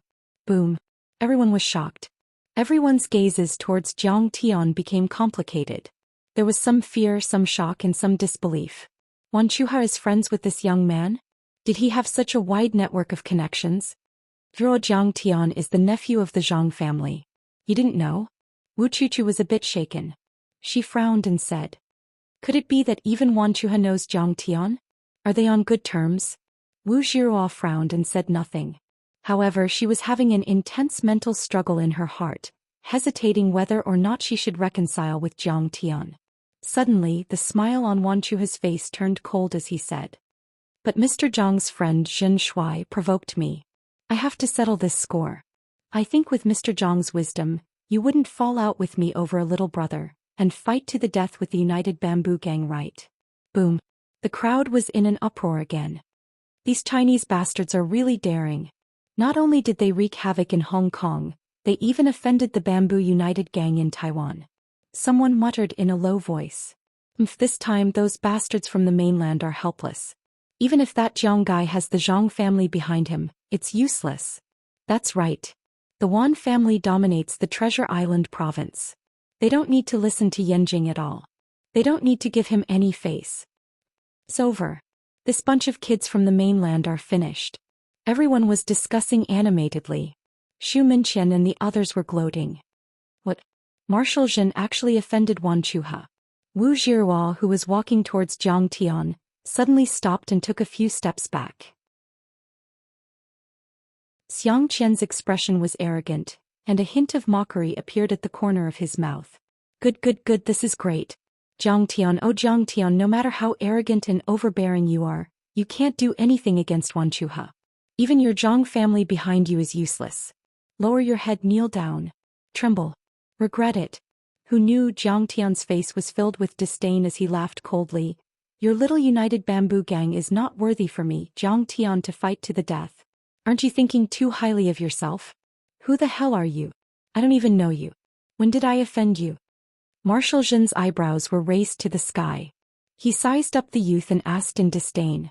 Wan Chuha suddenly took out a gun and pointed it at Marshal Zhen's head. He said with an evil expression, Kneel down. Kneel down. Boom. When the others saw Wan Chuha take out his gun, they all retreated in fear. Some of the female guests lost their color and screamed. In the crowd, Xu Min and the others laughed sinisterly as they gloated. Very good. It's best if this disgusting Marshal Zhen dies. Let's see what you Jiang Tian can do. If you try to stop them, you'll be killed in one shot. But if you don't stop them and make your little brother kneel down, you'll be a joke. Jiang Tian gun. They actually brought a gun in. At this moment, even Li Huiyan's heart was pounding. She hugged Jiang Tian's arm and hid behind him. Although she heard that Jiang Tian was a strange person, but she had never seen Jiang Tian's ability with her own eyes. She was still quite afraid. Damn, you dare to play like this? Who is this idiot? Marshal Zhen was dumbstruck. It was not fear but shock at the opponent's low IQ. Showing off his gun was a very stupid move. His goal was not to kill but to intimidate. But if the opponent was not afraid and he did not dare to open fire, then it would be very awkward. Even if those top young masters in Yanjing played with guns, they would do it in private. Who would take it out in public? I'll do it. Jiang Chao was now not afraid of firearms, so he was very eager to show off in front of Jiang Tian. He quickly walked over, grabbed Wan Chuha's gun and put it on his head. Come on, shoot. If you don't shoot, you're my grandson. The gun was a real one. The steel barrel was cold and it was loaded. Wan Chuha was immediately stunned and embarrassed. How could someone be so unafraid of death? Shoot. I'll be your grandson in the blink of an eye. Jiang Chao glared at Wan Chuha. Wan Chuha had never thought that he would run into such a tough nut. He gritted his teeth in anger but he did not dare to shoot. It was hard to stop halfway. Go away. I don't kill bodyguards. I'm looking for this Shen guy. Wan Chuha was stunned for a long time, then he finally found a way out and pointed at Marshal Zhen. Cut the crap, Jiang Chao. Jiang Tian said impatiently, put down your gun. Roger that. Jiang Chao saluted Jiang Tian, then grabbed the gun barrel and kicked Wan Chuha to the ground. Wan Chuha felt a sharp pain in his internal organs as if they were being stabbed by a steel knife, causing him to cry out in pain. Jiang Chao took a step forward and kicked him in the face. Bang! Wan Chuha's nose was broken and blood spurted out. The back of his head was also bleeding on the table. Things happened too fast. Only then did Wan Chuha's henchmen react. They took out their guns and pointed at Marshal Zhen, threatening and cursing. At this time, everyone felt their scalps go numb and they all retreated dozens of meters away. They called the security but the security didn't care at all. Wan Chuha didn't dare to shoot. He was a rich young master who cherished his life, but his henchmen did. They weren't afraid of death. Besides, they didn't kill people but they could cripple them and they would be fine. They would be released after a few days in jail. But more people like Xu Min and Xianxia were gloating. Evil people need to be dealt with by evil people. These guys from the mainland have been acting arrogantly in Hong Kong because of their connections in Yanjing. Now they've finally met a tough opponent. At this time, a cold voice was heard. Wan Chuha, how dare you take out your gun in front of Mr. Jiang? Do you want to die?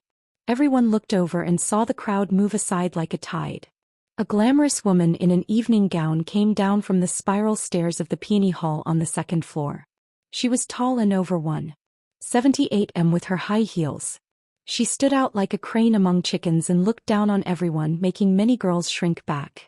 A pair of majestic eyes glanced over. The arrogance and coldness in her eyes made countless people lower their heads, as if she were a goddess from an ice kingdom.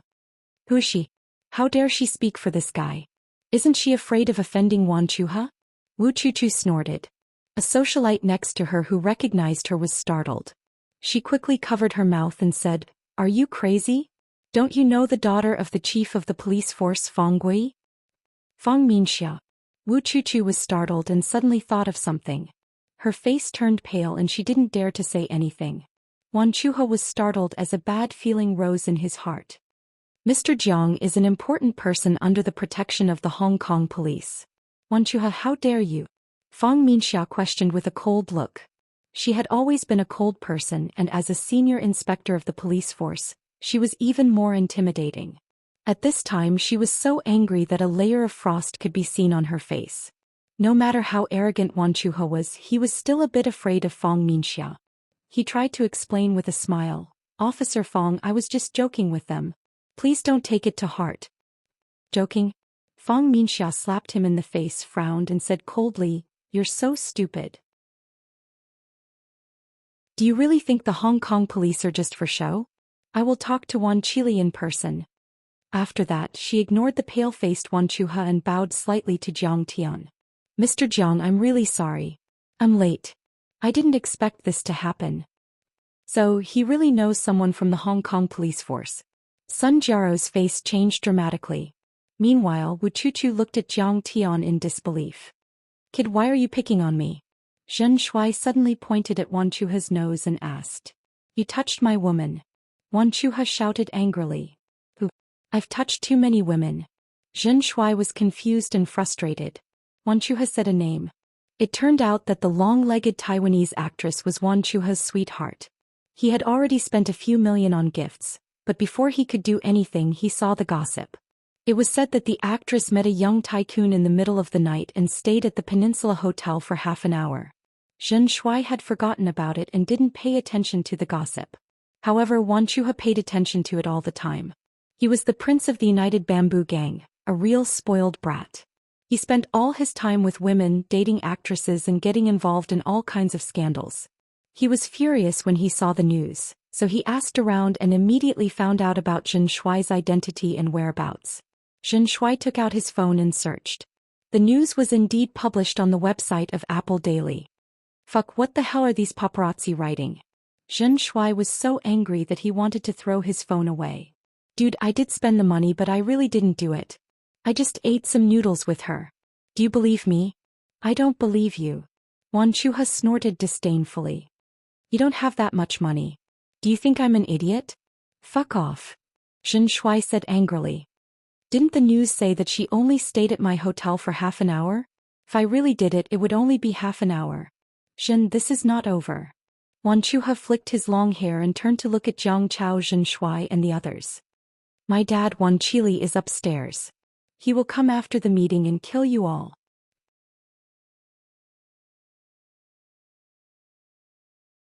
Chapter 723. Idiot. You only know how to talk big. Jiang Chao pointed at his nose and scolded, Let me teach you something. Either you don't take out your gun or you have to shoot. Do you understand? Fuck United Bamboo Gang's crown prince. You're a disgrace to your father. Furthermore, that long-legged female celebrity is a prostitute, and you're treating her like a treasure. Do you have any shame? Since you don't have the ability to keep an eye on her, then let's play together. You're still grumbling, do you have any shame? After we play together we'll be brothers-in-law, brothers and relatives. You're fighting with your brothers-in-law and relatives over such a trivial matter. Do you have any shame? Wanchuha's handsome face turned red with shame. He looked around and realized that everyone was holding back their laughter. Monstrous anger flashed in the depths of his eyes, and he gnashed his teeth so hard that they shattered. But Fang Minxiao was here, so he didn't dare to do anything. He could only leave with his friends. No way, they're really that rich? To be able to sleep with that female celebrity? Sun Jiaro was a little shocked. 2 million a night, this bunch of mainlanders really didn't treat money as money. Too overbearing. This person is called Xianxia, a nouveau riche in the leisure industry in Jinling. His net worth is a few hundred million. On the side, Xiaoyunji's eyes flashed with a trace of gloominess as he sneered, Playing with a few female celebrities is nothing difficult. He's actually so rich and he's so respectful to Jiang Tian. Doesn't that mean Jiang Tian is? Sun Jiaro was shocked as she couldn't figure out Jiang Tian's identity. Compared to the Xiao family, he's still far off. Just a bumpkin. Xiaoyunjia laughed with disdain. Then hurry up and take revenge for me. Jiang Tian slapped my face. Sun Jiaro urged. Wait a moment, there's no need to rush. The show has just begun. Xiaoyunjia was slightly stunned before he laughed. Jiao, do you want to consider mending your relationship with Jiang Tian? He seems to have some background. Wu Chuchu was a little shaken. Although he's not from a rich family, he's still a relative of the Zhang family. He's also a genius, rich people will definitely flatter him. Wu Zhirua hesitated for a moment, then shook her head and said angrily, But so what? Now Jiang Tian and his gang had offended Hong Kong's 3 biggest gangs and Taiwan's United Bamboo Gang. Any one of them would be able to tear him apart, let alone if they joined hands. Fang Minxia can protect him for now, but she can't protect him forever. But he's still here. What an idiot. Xiaoyunjia smiled. Miss Wu, haven't you always wanted to meet my big brother, Xiaoyunhao? I'll take you there now. All right. Wu Zhirua's beautiful eyes brightened as she gladly agreed. Even if Jiang Tian was a relative of the Zhang family in Beijing, even if he had some ability, he still couldn't be compared with Xiaoyunhao, who was on the same level as Li Zhikai. The Peony Hall on the second floor was much higher than the Tulip Hall. If it weren't for Xiao Yunjie, Wu Jiruo and Sun Jiao wouldn't have had the qualifications to enter. Big brother. This is my girlfriend Sun Jiao. This is Sun Jiao's best friend, the CEO of Man Tingchun Real Estate, Miss Wu Jiruo. Xiao Yunjie led a group of people to the front of the young man in a white suit who was surrounded by the crowd and bowed respectfully. Xiao Yunhao, the real young master of Hong Kong, Xiao Shikuan's only son. In Hong Kong his influence was on par with Li Zhikai. At this moment he was chatting with Li Zhikai and a few other top young masters as well as a few famous tycoons. These young masters were of high status. They were basically first-rate young masters. Even Xianxia and the others were not qualified to get close to them. At this moment, Sun Jiao was regretting her decision. From Xiao Yunjie's attitude, Xiao Yunhao was the real young master of the Xiao family, while Xiao Yunjie was more like a follower. The difference was too big. She should be on the list of top young masters like Xiao Yunhao. If she wanted to sell him, she should sell him for a good price. But in front of the future heir of the Xiao family, she didn't dare to be rude. She quickly said, Man Tingchuan's board member, Sun Jiao greets young master Xiao. At this moment she played a trick. In fact, she was only a senior assistant of the board, but she vaguely said that she was a member. Those who didn't know better would think that she was a board member. Young Master Yunhao, this is my niece Wu Jiruo. Look, she's very beautiful. Wu Chuchu's face was full of joy as she pushed her niece out. She was full of regret. When the Wu family was still doing well, she used to matchmake Wu Jiruo and Xiao Yunhao. But at that time Wu Buxiong said that he could only choose Jiang Tian as his son-in-law, causing them to miss the opportunity. But now how could Jiang Tian be compared to Xiao Yunhao? Now he was going to inherit the family business. Oh, Miss Wu, nice to meet you. Xiao Yunhao chatted with Li Zhikai and the others for a while before turning around to greet them. But anyone could feel the distance between them. As for Sun Jiao and Xiao Yunjie, he didn't even look at them. He just nodded slightly to greet them. Young Master Yunhao, I have talked to your company before. Wu Jiruo quickly brought up the high-end villa marketing project. He wanted to get the job. Xiao Yunhao crossed his legs and sipped his red wine. Miss Wu, there are at least 1,000 real estate marketing companies in Hong Kong. Which one of them doesn't want to work with the Xiao family? This is a profitable project. If you want to get the job, you have to pay for it. That's right. It is a great honor to work with the Xiao family. It is also a proof of your strength. A tycoon sneered. Little girl, you have no foresight. Is there a need to bargain? The Xiao family's high-end real estate project is a profitable one. A famous investor shook his wine glass and said sarcastically, That's right, Miss Wu. It is rare to be chosen by young Master Xiao. You must seize the opportunity. Another tycoon said with a smile. Among the crowd, only Li Zhikai's eyes were lowered.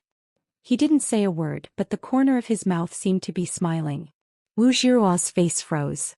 Xiao Yunhao pondered for a while and then said with a smile. However, since you are Sun Jiao and Yunjie's friend, I will give you a chance. I will increase your profit from the original 5% to 8% as a reward. Thank you. I will do my best to complete this project. Wu Jiruo was overjoyed. If that's the case, we are friends from now on. Xiao Yunhao introduced Wu Jiruo to his friends, which made her feel flattered. The people around Xiao Yunhao all had a strict aura. They were either wealthy or respectable. They were all super rich and were investors in real estate projects. Their net worth was as high as 10 billion. Far surpassing that of the Wu family. Zhou Xian is here. Suddenly, an uproar came from downstairs. It seemed that someone important had arrived. He's here? Xiao Yunhao rose to his feet and was overjoyed.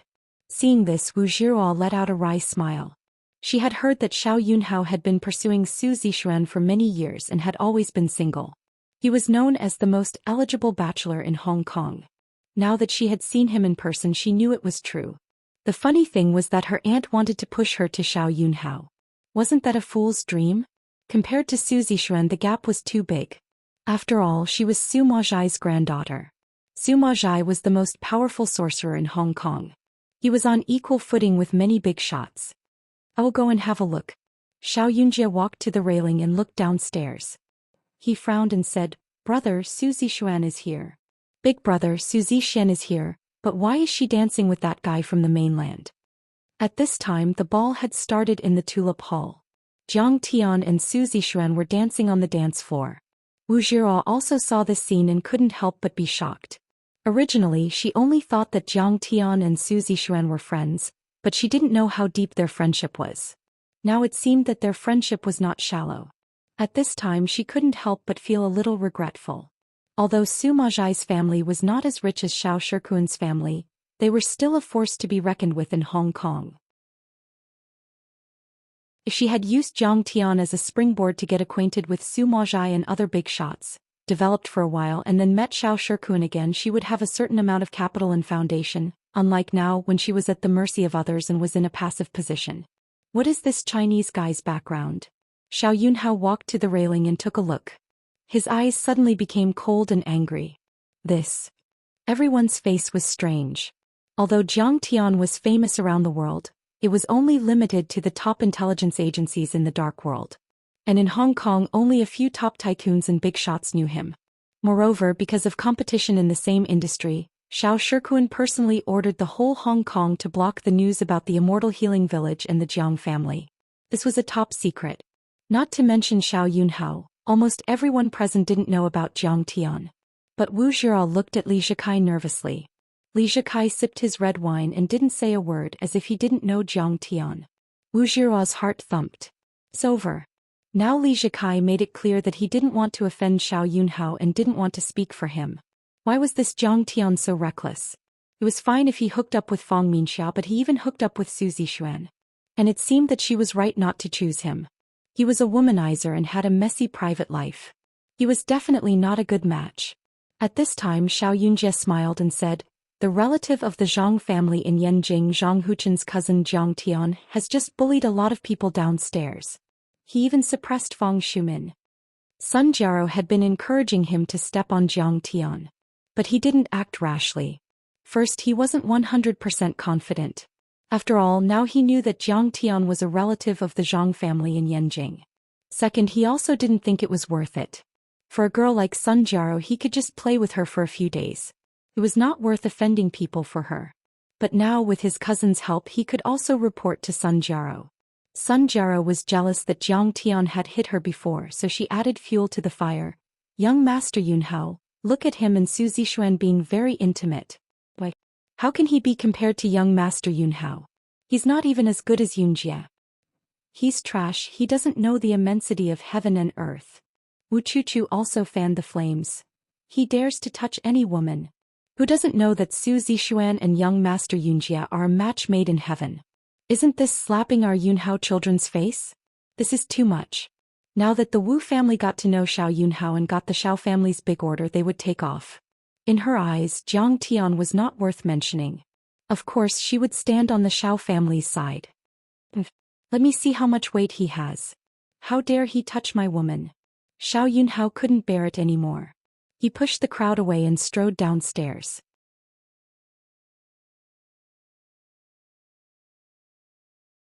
Chapter 724. On the way downstairs, Xiao Yunjie pointed at Wu Zhiro and scolded, "Wu Zhiro, your friend is courting death. Look at how angry he is with my cousin." Wu Zhiro's face was livid and she didn't say a word. Originally, Luo Ziho was looking for people to spread the news in the Tulip Hall, wanting to crush Jiang Tian. But when Zhang Huchen arrived and turned the situation around, everyone suddenly felt that they couldn't understand Jiang Tian. No one dared to act rashly. However, as soon as Xiao Yunhao stepped forward, many young masters heard the news and followed him, wanting to pressure Jiang Tian. After all, Xiao Yunhao was the focus of the entire party, and his every move attracted attention. After a while, Xianxia, He Hongchen's nephew Kai Xiaofei, Wan Chuhe, and more than a dozen young masters surrounded Xiao Yunhao. It's over. These mainland kids are done for. Xiao family, that's a real top family, one of the 4 major families in Hong Kong. Yeah, even his father, Xiao Shikuan, can talk to the chief executive as an equal. Xiao Yunhao, Bamboo United Gang, Number Gang, and other forces in Hong Kong. Who can withstand their wrath? Seeing a group of people walking towards Jiang Tian, everyone was shocked. They knew that Jiang Tian was done for tonight. Wu Zhiro's face was pale. If Xiao Yunhao stepped forward, Jiang Tian would have no chance of turning the situation around. "Mr. Zhang's dancing almost broke my leg." At this time Su Zixuan, Fong Minxia and Li Huiyan were chatting with Zhang Tian. Seeing. Su Zixuan was holding Zhang Tian's arm with one hand and covering her stomach with the other. Suddenly she heard a cold voice. She turned around and saw Xiao Yunhao staring at her coldly. Young Master Xiao. Su Zixuan's face stiffened. How could she not know Xiao Yunhao's pursuit of her? But she was a cultivator and she didn't care about worldly wealth. Therefore Xiao Yunhao's wealth and background, which was an unparalleled temptation to other women, was not attractive to Su Xian at all. In her eyes there were only geniuses like Zhang Tian. Even if Xiao Yunhao couldn't be compared with Zhang Tian, as long as he had some ability, it would be enough. Unfortunately Xiao Yunhao was just an ordinary person. Su Xian, is this your friend? Why don't you introduce him? Xiao Yunhao smiled meaningfully. Zhang Tian. He's not my friend. He's the one I'm pursuing. Unfortunately he hasn't accepted me yet. Su Xian suddenly had an idea and laughed. As soon as these words were spoken, the crowd went into an uproar. This was a slap to Xiao Yunhao's face. Wu Zhihua was also shocked. The girls by Zhang Tian's side, Fong Minxia, Su Xian, and Li Huiyan, which one of them was 10 times more noble than him? Could it be that he was mistaken? She suddenly remembered Zhang Tian's words. I, Zhang Tian, can get any woman I want with a flick of my finger. She still can't forget you and is still brooding over it? She originally thought that Zhang Tian was bragging. But now she had no choice but to believe it. Suddenly she felt like she had been slapped a few times and her face turned red. He was already married. Su Xian was still pursuing him. Wasn't she willing to be a mistress? What kind of charm was this? Xiao Yunhao was so angry that his face turned green and he gritted his teeth. But as the most eligible bachelor in Hong Kong, he couldn't use women as an excuse. It was too embarrassing. He was too narrow-minded. If he didn't have the charm and ability to make women follow him, then he would use his gun to threaten others. That was something that only trash like Wan Chuha would do. If Xiao Yunhao wanted to stand out, he would have to find a more honorable reason to win people's hearts. He wanted to humiliate Zhang Tian and make Zhang Tian and Su Xian realize the huge gap between him and Zhang Tian. He also wanted to gain the support, admiration, and allegiance of all the young masters in Hong Kong. He walked to Zhang Tian and stood in front of him. Like a god, he looked down at the crowd and shouted coldly, "Brother Zhang Tian. I heard that you guys have been stirring up trouble in Hong Kong and stirring up a lot of trouble. Just because of a small matter, you have seriously affected the peace and harmony of Hong Kong and the unity of both sides of the Taiwan Strait. And this time, you beat someone up in public at a gathering of celebrities. You have no respect for Hong Kong's upper-class society. Now, on behalf of the upper-class society in Hong Kong, Macau and Taiwan, I want you to apologize to them and I will let you off the hook." "Who are you?" Zhang Tian gave him a sidelong glance and asked disdainfully. "You are as blind as a bat. This is Xiao Shikuan's son Xiao Yunhao." Sun Jiaro looked at Zhang Tian with disdain and scolded. "Even the Xiao family's eldest young master is here. Are you still not going to apologize?" Wu Chuchu shouted coldly. Wu Zhihua also shouted anxiously, "Zhang Tian, don't force yourself. This is your only chance to live." Even though Zhang Tian and Li Zhikai were close friends, Li Zhikai would not offend Xiao Yunhao for Zhang Tian. Superman Li and Xiao Shikuan had been working together to control Hong Kong's real estate industry for many years. Meanwhile, Xianxia, Kai Xiaofei and Wan Chuha were smirking as they sipped their red wine. There was a huge gap between them and Xiao Yunhao. Once Xiao Yunhao showed up, he didn't need to do anything. Zhang Tian was dead meat. Luo Ziho's lips curled into a mocking smile as he sipped his red wine. So what if Zhang Tian knows Li Zhikai? All I need to do is to add fuel to the fire and you will become everyone's target. Wu Zhihua will still choose me after you die. Hearing this, Zhang Tian's face was as calm as still water. He raised his hand and pointed at the few people. "Now kneel down and kowtow to me. Otherwise I will break your legs." Everyone's face changed color after hearing what he said. Xiao Yunhao was even more enraged. His eyes were about to spit fire. Wu Chuchu and Sun Jiaro covered their mouths as they looked at Zhang Tian in disbelief. They had no idea why he would say something like that. Xianxia represented in club and the number gang. Kai Xiaofei represented Macau's gambling king He Hongqian. Wan Chuha represented Taiwan's United Bamboo Gang. Xiao Yunhao represented Guoshirkuan's family. What the fuck? This kid had offended the entire upper-class society in Hong Kong, Macau and Taiwan. Many socialites and young women who were watching secretly shook their heads. This kid really didn't know what was good for him. Even if he was a relative of the Zhang family in Yanjin, he wouldn't be able to walk out of the convention center alive. Jiang Tian, you really are a donkey. Do you want to offend the entire upper-class society in Hong Kong, Macau and Taiwan? Wu Zhiruo shook her head in disappointment. With your temper and your way of doing things, you will never amount to anything. No wonder the Medicine King group was forced to withdraw from the market and was beaten up badly by the Liu family and the Song family. What kind of person doesn't know how to judge the situation and compromise? You are destined to be a failure. She then remembered the conversation she had with Jiang Tian a few days ago at the coffee shop near the Peninsula Hotel. Jiang Tian insisted that he was some kind of master who had defeated the army of a superpower. He even said that he had a few thousand villas worth hundreds of billions of dollars.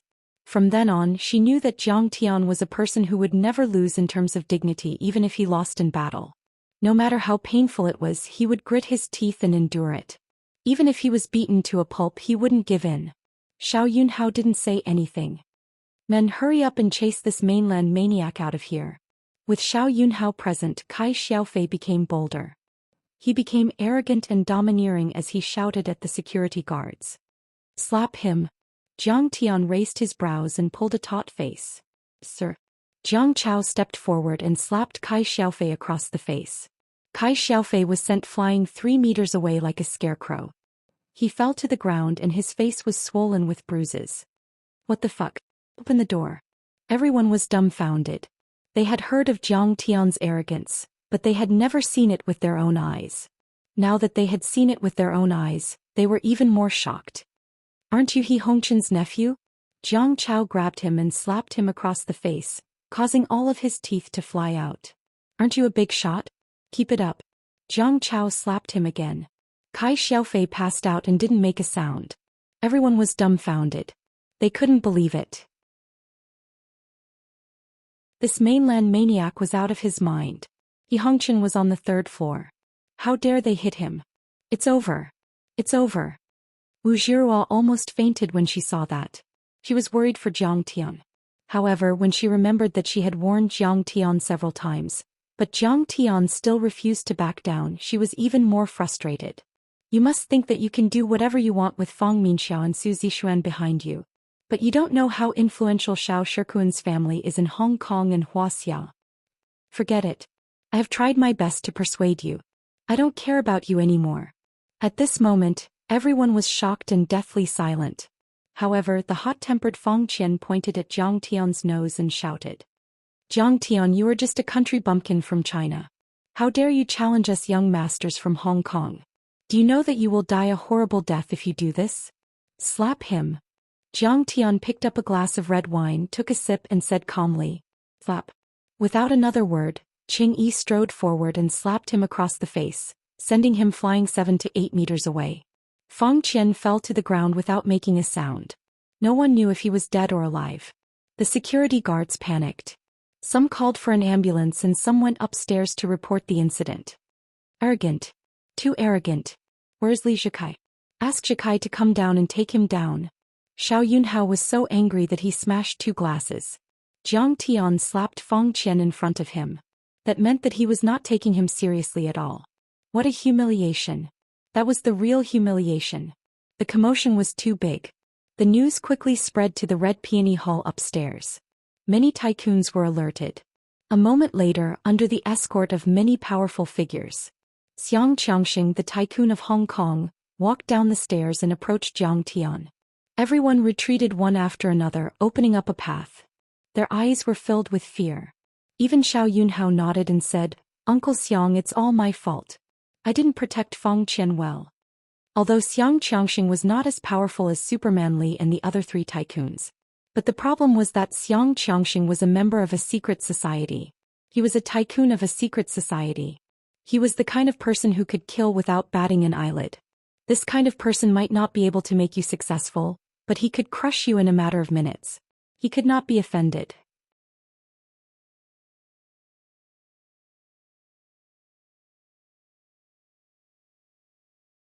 Chapter 725. It's not your fault. It's those tycoons from the mainland who are too cruel. Xianxia forced a smile and tried to maintain his composure. The ambulance had not arrived yet. He fell to the ground, motionless. His face was smashed, revealing his fangs as blood flowed out. Xianxia glanced at his son and felt sorry for him. But he was still a tycoon who had dominated Hong Kong for decades. He quickly calmed himself down and looked at Jiang Tian coldly. Did you hit him? He's just a dog. How can I hit him? My men did it. Jiang Tian sneered. Xianxia's face turned red and his body trembled. He felt like his lungs were about to explode. Huaxing Movie and Xu Min were banned from the industry. His son was beaten so badly in front of him and he was even scolded like a dog. It was a great humiliation and the biggest defeat in his life. He could not accept it. Jiang, don't think that you can do whatever you want in Hong Kong just because you have the Zhang family behind you. Xianxia said coldly. If you don't give me an explanation today, the Xiang family will fight you to the death. What makes you think you can fight me to the death? Jiang Tian looked at him with a half smile. You don't even know who I am and you dare to fight me? By the way, I told you to get out of Hong Kong in 3 days. Did they not deliver the message or did you not take it seriously? Jiang, you don't know what you're doing. Xianxia was so angry that his body trembled. Tell the leader of Inshi, Xianxia, to get out of Hong Kong. Not even the chief of the security bureau dared to say that. Xianxia's face turned pale. Now the Zhang family of Yanjin dares to fight me. They don't know what's good for them. I, Xianxia, will make you cower in fear. He. Jiang Tian sneered and looked at him with disdain. He did not even bother to argue with him. Xianxia was so angry that his face turned pale. Everyone around also shook their heads. He dared to be so arrogant in front of Xianxia. This mainland young man did not know what was good for him. Not to mention anything else, would you be able to dodge if a few men of sacrifice were to shoot you from the back? Jiang, I know that your grandfather, the Zhang clan, is powerful. You're not afraid of my Xiang clan, but what if they join in? Xianxia suddenly regained his calm and said loudly. As soon as he finished speaking, another group of people came forward, led by Wei Duangong. Wei Duangong, Number Gang's leader. Number Gang's main force is in Europe. Even if Jiang Tian is backed by Yanjing, he can't control Europe. Seeing Wei Duangong's arrival, many tycoons and celebrities exclaimed in surprise. Even though Jiang Tian had the Zhang family's red background, he couldn't do anything to Wei Duangong. After all, they were an international club and their influence was in Europe. Even if you were extremely capable, your background would still be far beyond your reach. Jiang, my son Wei Hongliang was beaten up by you guys, right? Wei Duangong walked over quickly. His eyes were sharp and his face was gloomy. You guys are too ruthless. He actually broke his 4 limbs. What enmity do I have with you? It's such a pity that his 4 limbs were broken. How could this be? Jiang Tian seemed to be regretful. This kid finally gave in. Yeah. After all, this is Wei Duangong, who is even more powerful than Xianxia. How could he not be afraid of an international club? Everyone's eyes were filled with contempt, thinking that Jiang Tian had finally met a tough opponent and had given in. Humph, if you know what you're doing, I won't argue with you. Break your own 4 limbs. Wei Duangong's face showed a trace of pride and then he said viciously. At this moment, Jiang Tian finally said the second half of his sentence. Breaking his 4 limbs? We are too soft-hearted. How is that enough? We should just beat him to death. Everyone was speechless after hearing this. This mainland boy was too arrogant and proud. He actually wanted to kill Wei Hongliang. Even if he was just saying it, how could he say it so easily in front of Wei Duangong? As long as he said it, the Wei family would definitely accept the challenge. Sure enough, Wei Duangong was almost choked to death by Jiang Tian's words.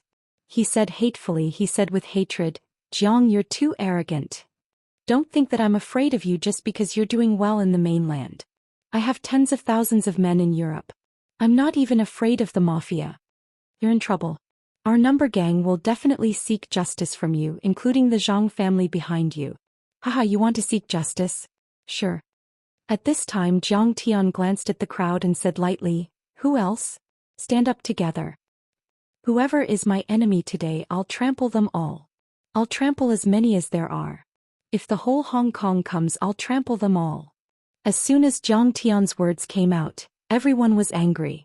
Everyone was filled with righteous indignation and exasperation. Zhang Tian, you're too arrogant. Count me in. Let's see how you'll trample me. Emperor Yang Shouqing was the first to stand up.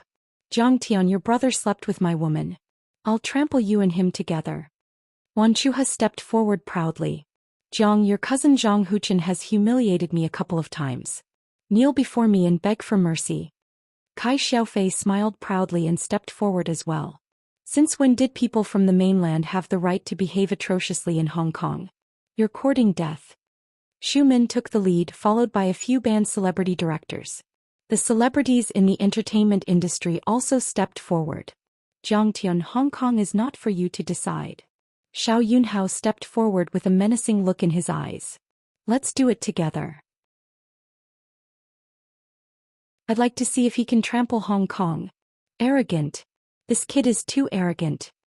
Seeing this, Luo Ziho and a few other second-tier and third-tier tycoons also stepped forward and followed Xiao Yunhao. They all had extraordinary backgrounds and were quite wealthy. Their family assets were all worth tens of billions. Wu Jiruo's face changed color as her body trembled. She had never thought that Zhang Tian would be so arrogant and offend so many people. Wei Duangong, Yang Shouqing, Xiang Changxing, Xiao Yunhao. They were all influential figures in Hong Kong. Kai Xiaofei was backed by the gambling king of Macau, He Hongqian. Wan Chuha was the son of Wan Qili from the United Bamboo Gang in Taiwan. Everyone stepped forward to pressure Zhang Tian. It was as if Mount Tai was pressing down on him. So many tycoons were enraged. It was as if a volcano had erupted. Even Zhang Zhonghua, the current family lord of the Zhang family, would not be able to withstand the pressure, let alone a junior of the Zhang family. Let's see how he will trample us. Let him be. Then all the celebrities from Hong Kong, Taiwan and Macau stood against Zhang Tian. What are you waiting for? Do you want to die? Why are you standing with this poor guy? Wu Chuchu scolded and pulled Wu Jiruo aside. But Wu Jiruo hesitated for a few seconds. In the end, she heaved a sigh and walked to the opposite side of Zhang Tian. This was the time for her to make a stand. If she didn't stand out, she would be ostracized by everyone in the future. She wouldn't be able to survive. Wu Jiruo's friend? Does the Wu family not want to stay in Hong Kong anymore? At this moment, some of the young masters were already glaring at Wu Jiruo with unkind eyes, gnashing their teeth. The Wu family owes my bank tens of millions. The one who spoke was the young chairman of Hong Kong's credit bank. Humph. I will ask the bank to take back their loan. I will make them bankrupt overnight. Wu Jiruo was so scared that she almost fell to the ground. She quickly waved her hand and said, I don't know him. He has nothing to do with my family. She was extremely regretful. She should have ignored Zhang Tian when he first came to Hong Kong. She should have pretended that she never knew him. In a blink of an eye, the scene was divided into two distinct groups. There were hundreds of people from Hong Kong, Taiwan and Macau. Each of them had a powerful aura. On the other hand, Zhang Tian was all alone. It was as if the whole world had turned against him. On the other hand, there were Jiang Chao, Zhen Shuai and Qing Yi. Do you still want to trample Hong Kong? Who gave you such confidence? If you have the balls, you can trample on all of us. Wei Duangong sneered. There are so many of us here. Any one of us can crush him to death. Yang Shouqing sipped his red wine and sneered disdainfully at the mainland youth who was acting recklessly in his eyes. I don't believe that we can't crush him with so many of us here. If he doesn't, he will die a horrible death. Xiang Changxing sneered, his hatred soaring to the heavens. Everyone thought that Zhang Tian was going to give in. To their surprise, Zhang Tian sat calmly on the chair. He looked around and sneered. Is that all? Not enough for me to trample on? How about a few more heavyweights? What? This is not enough for him to trample on? Are you going to trample on Superman Li, Xiao Shikuan, Wan Qili and He Hongqian? How arrogant. Everyone was stunned. They could not believe what they had just heard. That's right. If they dare to stand against me, I will trample on them. Zhang Tian said disdainfully. Superman Li, Xiao Shikuan, Wan Qili and He Hongqian are nothing to me. They have to bow to me like a disciple. Arrogant. This is insane. Everyone was shocked by Zhang Tian's words. Arrogant? I'm really modest. Jiang Tian cracked a smile and said. I don't know if I should say this. Everyone here is trash in my eyes. Very well. Since there is no one more powerful than you, I will trample on you one by one. Jiang Tian pointed at Xianxia and sneered. Xianxia, I have asked someone to tell you that you have 3 days to get out of Hong Kong. Didn't you hear me? Jiang Tian, how dare you? You have no idea what is good for you. Xianxia straightened his back and said arrogantly. It was a simple action, but it was enough to make him exude a murderous aura. This man, who was already over 60 years old, had a straight back like a peerless mountain peak, as if he could support the heavens and earth.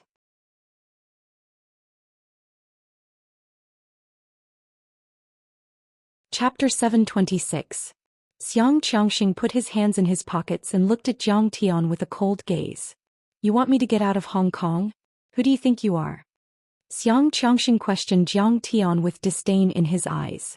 Suddenly, a series of footsteps came from the entrance of the hall. The chief of the security bureau. And the chief of police, Fang Gui. Who is that? A man wearing a long green robe and cloth shoes walked over with a majestic gait. He had an outstanding temperament and a powerful aura. However, what happened next was completely unexpected. The man in the azure gown glared at Xianxia and said, Mr. Jiang, who do you think you are? Am I good enough? Wei Duanggong was stunned. Xianxia was also taken aback by the man's words. The old man in the azure gown exuded a domineering aura. He ignored the nobles and celebrities present and strode to the stage where the auction items were displayed. There were many antiques and art pieces that were protected by bulletproof glass. They were all donated by Superman Lee's family to raise money for the auction. Inside one of the rectangular glass cases was a colorful ancient sword. The man approached the glass cover, and his slender, fair and pleasing right hand gently pressed against the glass cover. Everyone was shocked and wondered what the man in the azure gown was going to do. The next moment, the glass case that could withstand a 9mm bullet shattered into tiny particles under the man's gentle touch. Everyone was shocked. However, what happened next was even more shocking. The man in the azure gown picked up the colorful ancient sword and shouted, Good. He turned around and walked towards Xianxia. He swung his arm and swung the sword at Xianxia. He looked like a swordsman who could kill a man in 10 steps. A cold glint flashed across the air. Xianxia's right hand fell to the ground and started to bleed. The sword fell to the ground and the hand was severed. The man in the azure gown's slash was so clean that it sent chills down everyone's spine. The men and women who had sensed the man's arrogant aura were shocked by his cold-blooded and ruthless nature. For a moment, the hall was dead silent. Most of the guests were still in a daze and their hearts were still racing from the image of the man in the azure gown. The atmosphere in the hall was tense. A few women who were not used to the atmosphere and the bloody scene had ugly expressions and were trembling. Many people were also puzzled. Just where did he come from? He dared to cut off Xianxia's hand with a single sword strike. This is China's long-established leader Yi Zhantian. We are here to assist the Hong Kong police in arresting Xianxia. Fang Gui, the head of the police force, felt that he needed to explain. After all, Hong Kong was a lawful society. Zhantian. He is actually Yi Zhantian. Xianxia is out of luck this time. He has encountered a tough opponent. Hearing these words, the hearts of the many factions that had some understanding of China trembled, and their eyes were filled with horror. This was Yi Zhantian. The long formation dragon head was an important weapon of the country. It was no exaggeration to say that its influence was comparable to that of a general. Fang Gui, I refuse to accept this. What crime have I committed? You didn't convict me, so why did you cut off my hand? Xianxia pinched his broken wrist. He was in so much pain that his face was covered in cold sweat. His hair was messy and his clothes were stained with blood. He was in a sorry state. Where are the bodyguards? Protect me. Bang. Bang. A few men of sacrifice stepped forward and pulled out their pistols. However, they did not dare to point at Yi Zhantian. They only surrounded Xianxia and acted as a human shield. Call the lawyer over, I want to sue them. Xianxia was like a trapped dog waiting to be slaughtered. He roared ferociously and fought with all his might. He was not stupid and he was not afraid of what he said. He did not think that he had any evidence that could be used against him. He had never personally ordered the crimes of Xian's society. They were all controlled behind the scenes and there were many people who took the blame. The police wanted to arrest him but there was no way. Still not confessing? Bring him in. Feng Gui shouted coldly. Bang. Bang. A few policemen rushed in and brought in a middle-aged man with handcuffs and shackles. He pointed at Xianxia and said loudly, Xianxia once gave me a large amount of financial support. I was ordered by him. In addition, he also ordered the members of Xian's society to commit 3 murders and 5 cases of intentional assault to disrupt the market order. At this time, Zhou Xian opened his mouth and said mockingly, Xianxia, don't you have 80,000 loyal soldiers? Ah, aren't you arrogant? Continue to be arrogant. I'd like to see how you can still be arrogant. Every time Zhou Xian spoke, Xianxia's face turned paler. After he finished speaking, Xianxia's face was paler than a corpse that had been dead for 3 days. Follow me and kill our way out. Each of you will be rewarded with $10 million. Suddenly, Xianxia grabbed a pistol from one of his subordinates. He roared and shot at Xiantian while rushing toward the door. Go to hell. Xiantian waved his hand and the sword flew up. Swish. Bam. Xianxia's head flew out and blood gushed out of his neck. The headless body plunged into Xu Min's arms, and she was so scared that she screamed and trembled. She sat on the ground with feces and urine all over her body. The shiny marble floor was covered with blood and it was a shocking sight. The bloody scene made the whole place silent. Everyone kept quiet out of fear.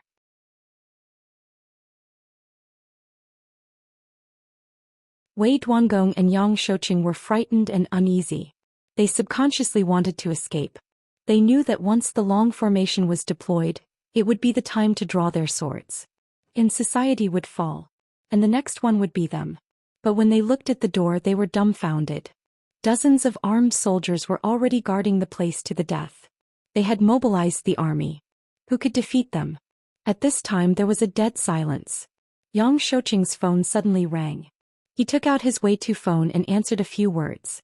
The phone slipped to the ground. It was Bai Jifan's report. Tens of thousands of members of several gangs were swept up and suppressed by the police. The backbone was arrested and none of them escaped. The key was the cooperation of the Big Circle Gang and Fuqing Gang. The number of people mobilized was 60,000. This was equivalent to doubling the police force in Hong Kong. This made the Hong Kong police, who had always been helpless against the gangs, like a tiger that had grown wings.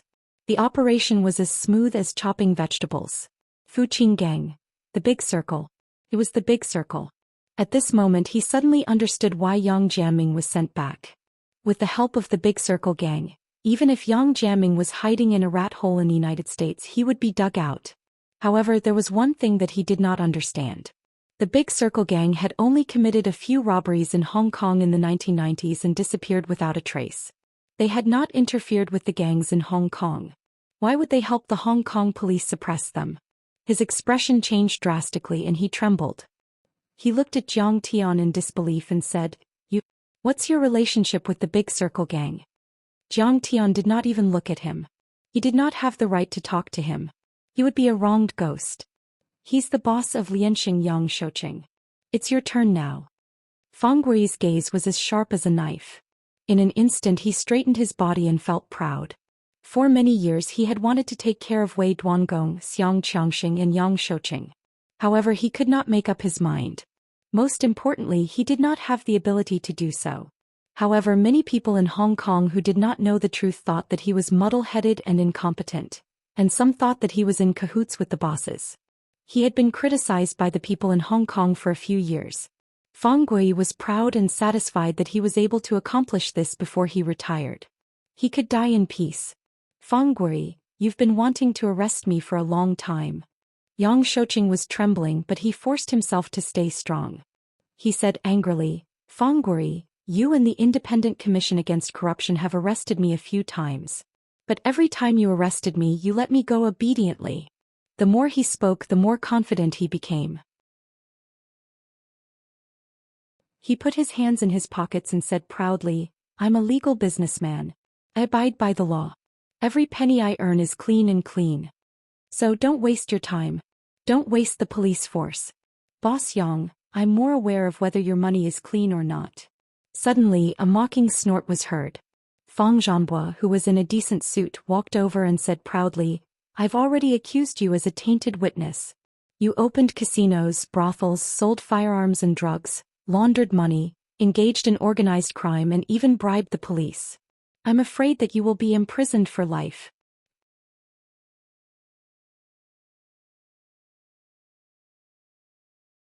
Chapter 727. It's you. How dare you betray me? Yang Shouqing's face turned pale. He broke out in a cold sweat and trembled. I was forced to do it. It was you who pointed a gun at my head and ordered me to do the accounts. We were never on the same side. How can I betray you? Fang Zhanbo said innocently. You. Shameless. Yang Shouqing screamed in horror. In the next moment, this senior elder was so scared that his knees went soft, and he collapsed to the ground, urinating and defecating. He had a stroke. Take him away. Fang Gui waved his hand coldly. Fang Minxia came forward with a few police officers and took Yang Shouqing away. Fang Gui, we have had tea together more than once. You don't want to arrest me, do you? Only Wei Duanggong remained calm and composed as he chuckled in a low voice. Have tea with you? That's to use your power to suppress Yian society and He Lianxing. What right do you have to make me drink tea with you? Fang Gui sneered and his eyes were sharp. Finally, it was time to draw his sword. He was exhilarated. Fang Gui, I am a British citizen. You don't have the authority. If you arrest me, it will cause an international dispute. Wei Duanggong's face changed slightly. He quickly calmed down, put his hands in his pockets and laughed proudly. Sorry, I arrest you on behalf of the British police and hand you over to the Hong Kong police immediately. At this time, a soft and graceful voice came. A golden-haired, blue-eyed woman in an elegant robe strolled in like a goddess. Behind her were a few British people. Hera of the Pantheon. Wei Duanggong was stunned. He couldn't believe it. He was so scared that his face turned pale and he kept stepping back. Until he was handcuffed by the British people. He reacted and shouted angrily, Hera, our number gang has paid tribute to you more than once. Hundreds of millions of euros. And I have the support of the British royal family. We are friends. We are comrades. Jiang Hu, who the hell are you? You can mobilize the Pantheon. Tell me, let me die with a clear understanding. Bang. A British police officer unceremoniously punched him in the stomach and shut him up. At the same time, he reprimanded him in a low voice. What are you doing? Shut up. Even the British royal family can't save you. The person you offended is Master Kong, the famous Zhang Laigua. He's the head of state of Sidoni. Only then did Wei Duanggong understand. His face instantly turned deathly pale, and he stared at Jiang Tian with wide eyes, not daring to believe it. Yes, you have no idea who you have offended. Hera smiled disdainfully and shook her head lightly. Mr. Jiang is not someone you can afford to offend. Wei Duanggong immediately regretted it. It was too late for him to beg for mercy. He had already been dragged out. Everyone's eyes were filled with shock and fear. They were like quails trembling in the face of a tsunami. Wei Duanggong, Yang Shouqing and Xianxia were arrested. One suffered a stroke and one died. The three major Hong Kong gangs had been wiped out by the Hong Kong police within the past hour. A total of over 1,000 members of the society were arrested, and dozens of criminals who resisted stubbornly were shot dead. All the police stations, prisons, and correctional facilities in Hong Kong were filled with people. It wasn't just the convention center that was shaken. Hong Kong was shocked. Tremor. The whole world was shaken. All the major media outlets were scrambling to break the news and report the news at great length. The spokesman of the Hong Kong police and the mainland police held a press conference to announce the crimes committed by the three gangs and the results of the operation. The news was then spread to the ears of the rich and powerful in the convention center.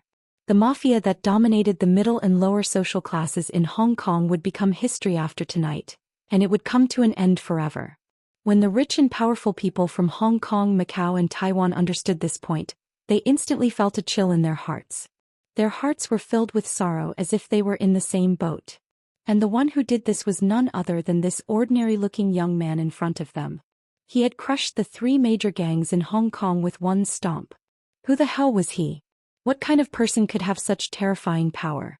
A member of the Red Wall? The illegitimate son of some big shot? For a moment, this thought appeared in many people's minds.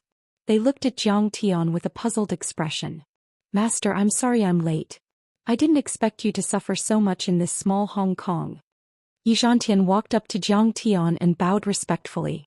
Don't worry about it. You have done a good deed by arresting them. Thank you for your hard work. Jiang Tian waved his hand and said. Wu Zhihua was completely dumbfounded by what she saw. Everyone sucked in a breath of cold air. What? He is Xianxia's master? How is this possible? Xianxia rose to his feet and scanned the crowd with a smile. Since everyone is here, let me tell you. Master Kong is the #1 martial arts master. He is also my master. As soon as he finished speaking, Wu Zhihua let out an ah sound. Her mouth was wide open in disbelief. She knew Jiang Tian too well.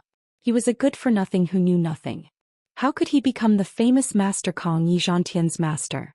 But she had to believe what she saw in front of her. When Xianxia came to the convention center, he was accompanied by the head of the security department. If Xianxia was Jiang Tian's disciple, then how high was Jiang Tian's status? He might even be able to talk to the head of state. When she thought of this, a strong sense of regret surged in her heart and rushed to the top of her head, causing her eyes to ache and redden. Wu Chuchu's eyes were wide open. Fang Minxiao murmured with a look of fascination and adoration, so he actually has such a great background. So powerful. Zhou Xian stood behind Jiang Tian like a fox pretending to be a tiger. She gave Xiao Yunhao a disdainful look. Kid, let's see if you dare to harass me again. Come back when you are 10% as powerful as Master Kong. Luo Ziho trembled in fear. His limbs twitched and he almost peed in his pants. I'm doomed. I'm doomed. He is Xianxia's master. Humph. So what if he is a martial arts master? Among the crowd, only Wan Chuha snorted. He is not a rich family after all. He can't be compared to my Wan family. He dared to say that because he had a good father who had the backing of the United Bamboo Gang. The United Bamboo Gang was in Taiwan. The Long Formation could not reach there. Of course he was not afraid. But who would dare to offend the master of the Long Formation #1 Xianxia? Haven't you seen what happened to the 3 big leaders? No wonder Su Zixuan was so friendly to him. He is a martial arts master. Xiao Yunhao's face was ugly. But he was still stubborn. So what if he is a martial arts master? My family also has a few martial arts experts as bodyguards and consecrators. Their annual income is only 10 million. Hearing this, Wu Zhihua felt better. She clenched her fists. Her dim eyes once again lit up with flames. The flames of hope, the flames of fighting. So what if he knows martial arts? He has no money. So what if I miss out on him? Maybe in the future I will marry a rich young master with a net worth of billions. She clenched her fists even tighter. She made up her mind. If that day comes, she will pay him 10 million a year to be her bodyguard. She was too far away from the martial arts world. She did not know the net worth of Jiang Tian and Xianxia. Kai Xiaofei also seemed to have found some support. He quickly added, yeah, he said he will trample Hong Kong. How could he do it? To us who are in the legal business, he can't do anything. At this time, Jiang Tian took out his phone and glanced at it. Then he glanced at everyone and said, Kai Xiaofei, Xiao Yunhao, Wan Chuha, do you know why I ignored you? That's because your parents will punish you. That is why I am too lazy to do anything. What did you say? Kai Xiaofei was furious. My uncle is He Hongchen. You want to trample on me? Come on. Come on. Wan Chuha smiled disdainfully. I am the only son of the Wan family. No matter how strong you are, my dad will not beat me just to be friends with you. I didn't do anything to your friend. Xiao Yunhao shook his head and chuckled. He was a capable man who had made the Xiao family prosper. His father Xiao Shikuan trusted him and loved him to the core. Why would he punish him just because of some disrespectful words? Superman Li is coming down. Someone suddenly exclaimed. Everyone looked up and saw Superman Li, He Hongchen, Wan Qili, Xiao Shikuan, and other tycoons coming down from the Bauhinia Hall on the 3rd floor, led by the director of the Joint Office of the Central Committee of the Communist Party of China. Everyone clapped their hands in awe and reverence and made way for them to pass. These people were the real tycoons of Hong Kong, Macau, and Taiwan. Every single one of them was rich enough to rival a country, and had the power to overturn the imperial court. Uncle, you are finally here. A few days ago it was this group of mainlanders who beat me up. They were very fierce. Kai Xiaofei was like a loyal dog that had just seen its master. He ran to He Hongqian and pointed at Jiang Tian. Get your men to arrest him. Help me vent my anger. This is so annoying. Smack. He Hongqian did not stop. He turned around and slapped Kai Xiaofei to the ground. He was already in his 80s, but he could still hit Kai Xiaofei so hard. He then waved his hand at the bodyguard and said, "Drag him out and break his legs. Alright, make sure his bones are crushed." Then, ignoring everyone's shocked gazes and Kai Xiaofei's begging for mercy, he quickly walked up to Jiang Tian, knelt down with a thud and kowtowed 3 times and 9 times. "I didn't know that Master Kong would be here in person. Please punish this old man for being late to welcome you. That little bastard Kai has offended you. I will find a way to make him disappear from this world after this." Everyone was dumbfounded and felt that their brains were not enough to comprehend the situation. "Mr. Gambling King, you are exaggerating. Even if he is a martial arts expert, you don't have to kneel down like this. You don't have to kill your own nephew. Furthermore, looking at how you're trembling, it seems like you're scared out of your wits. You're an important person who can be received." But the most shocking thing was yet to come. You're tuning in to the Zhou Xian's Legacy YouTube channel. Don't forget to subscribe and join us on this journey to catch the most captivating stories.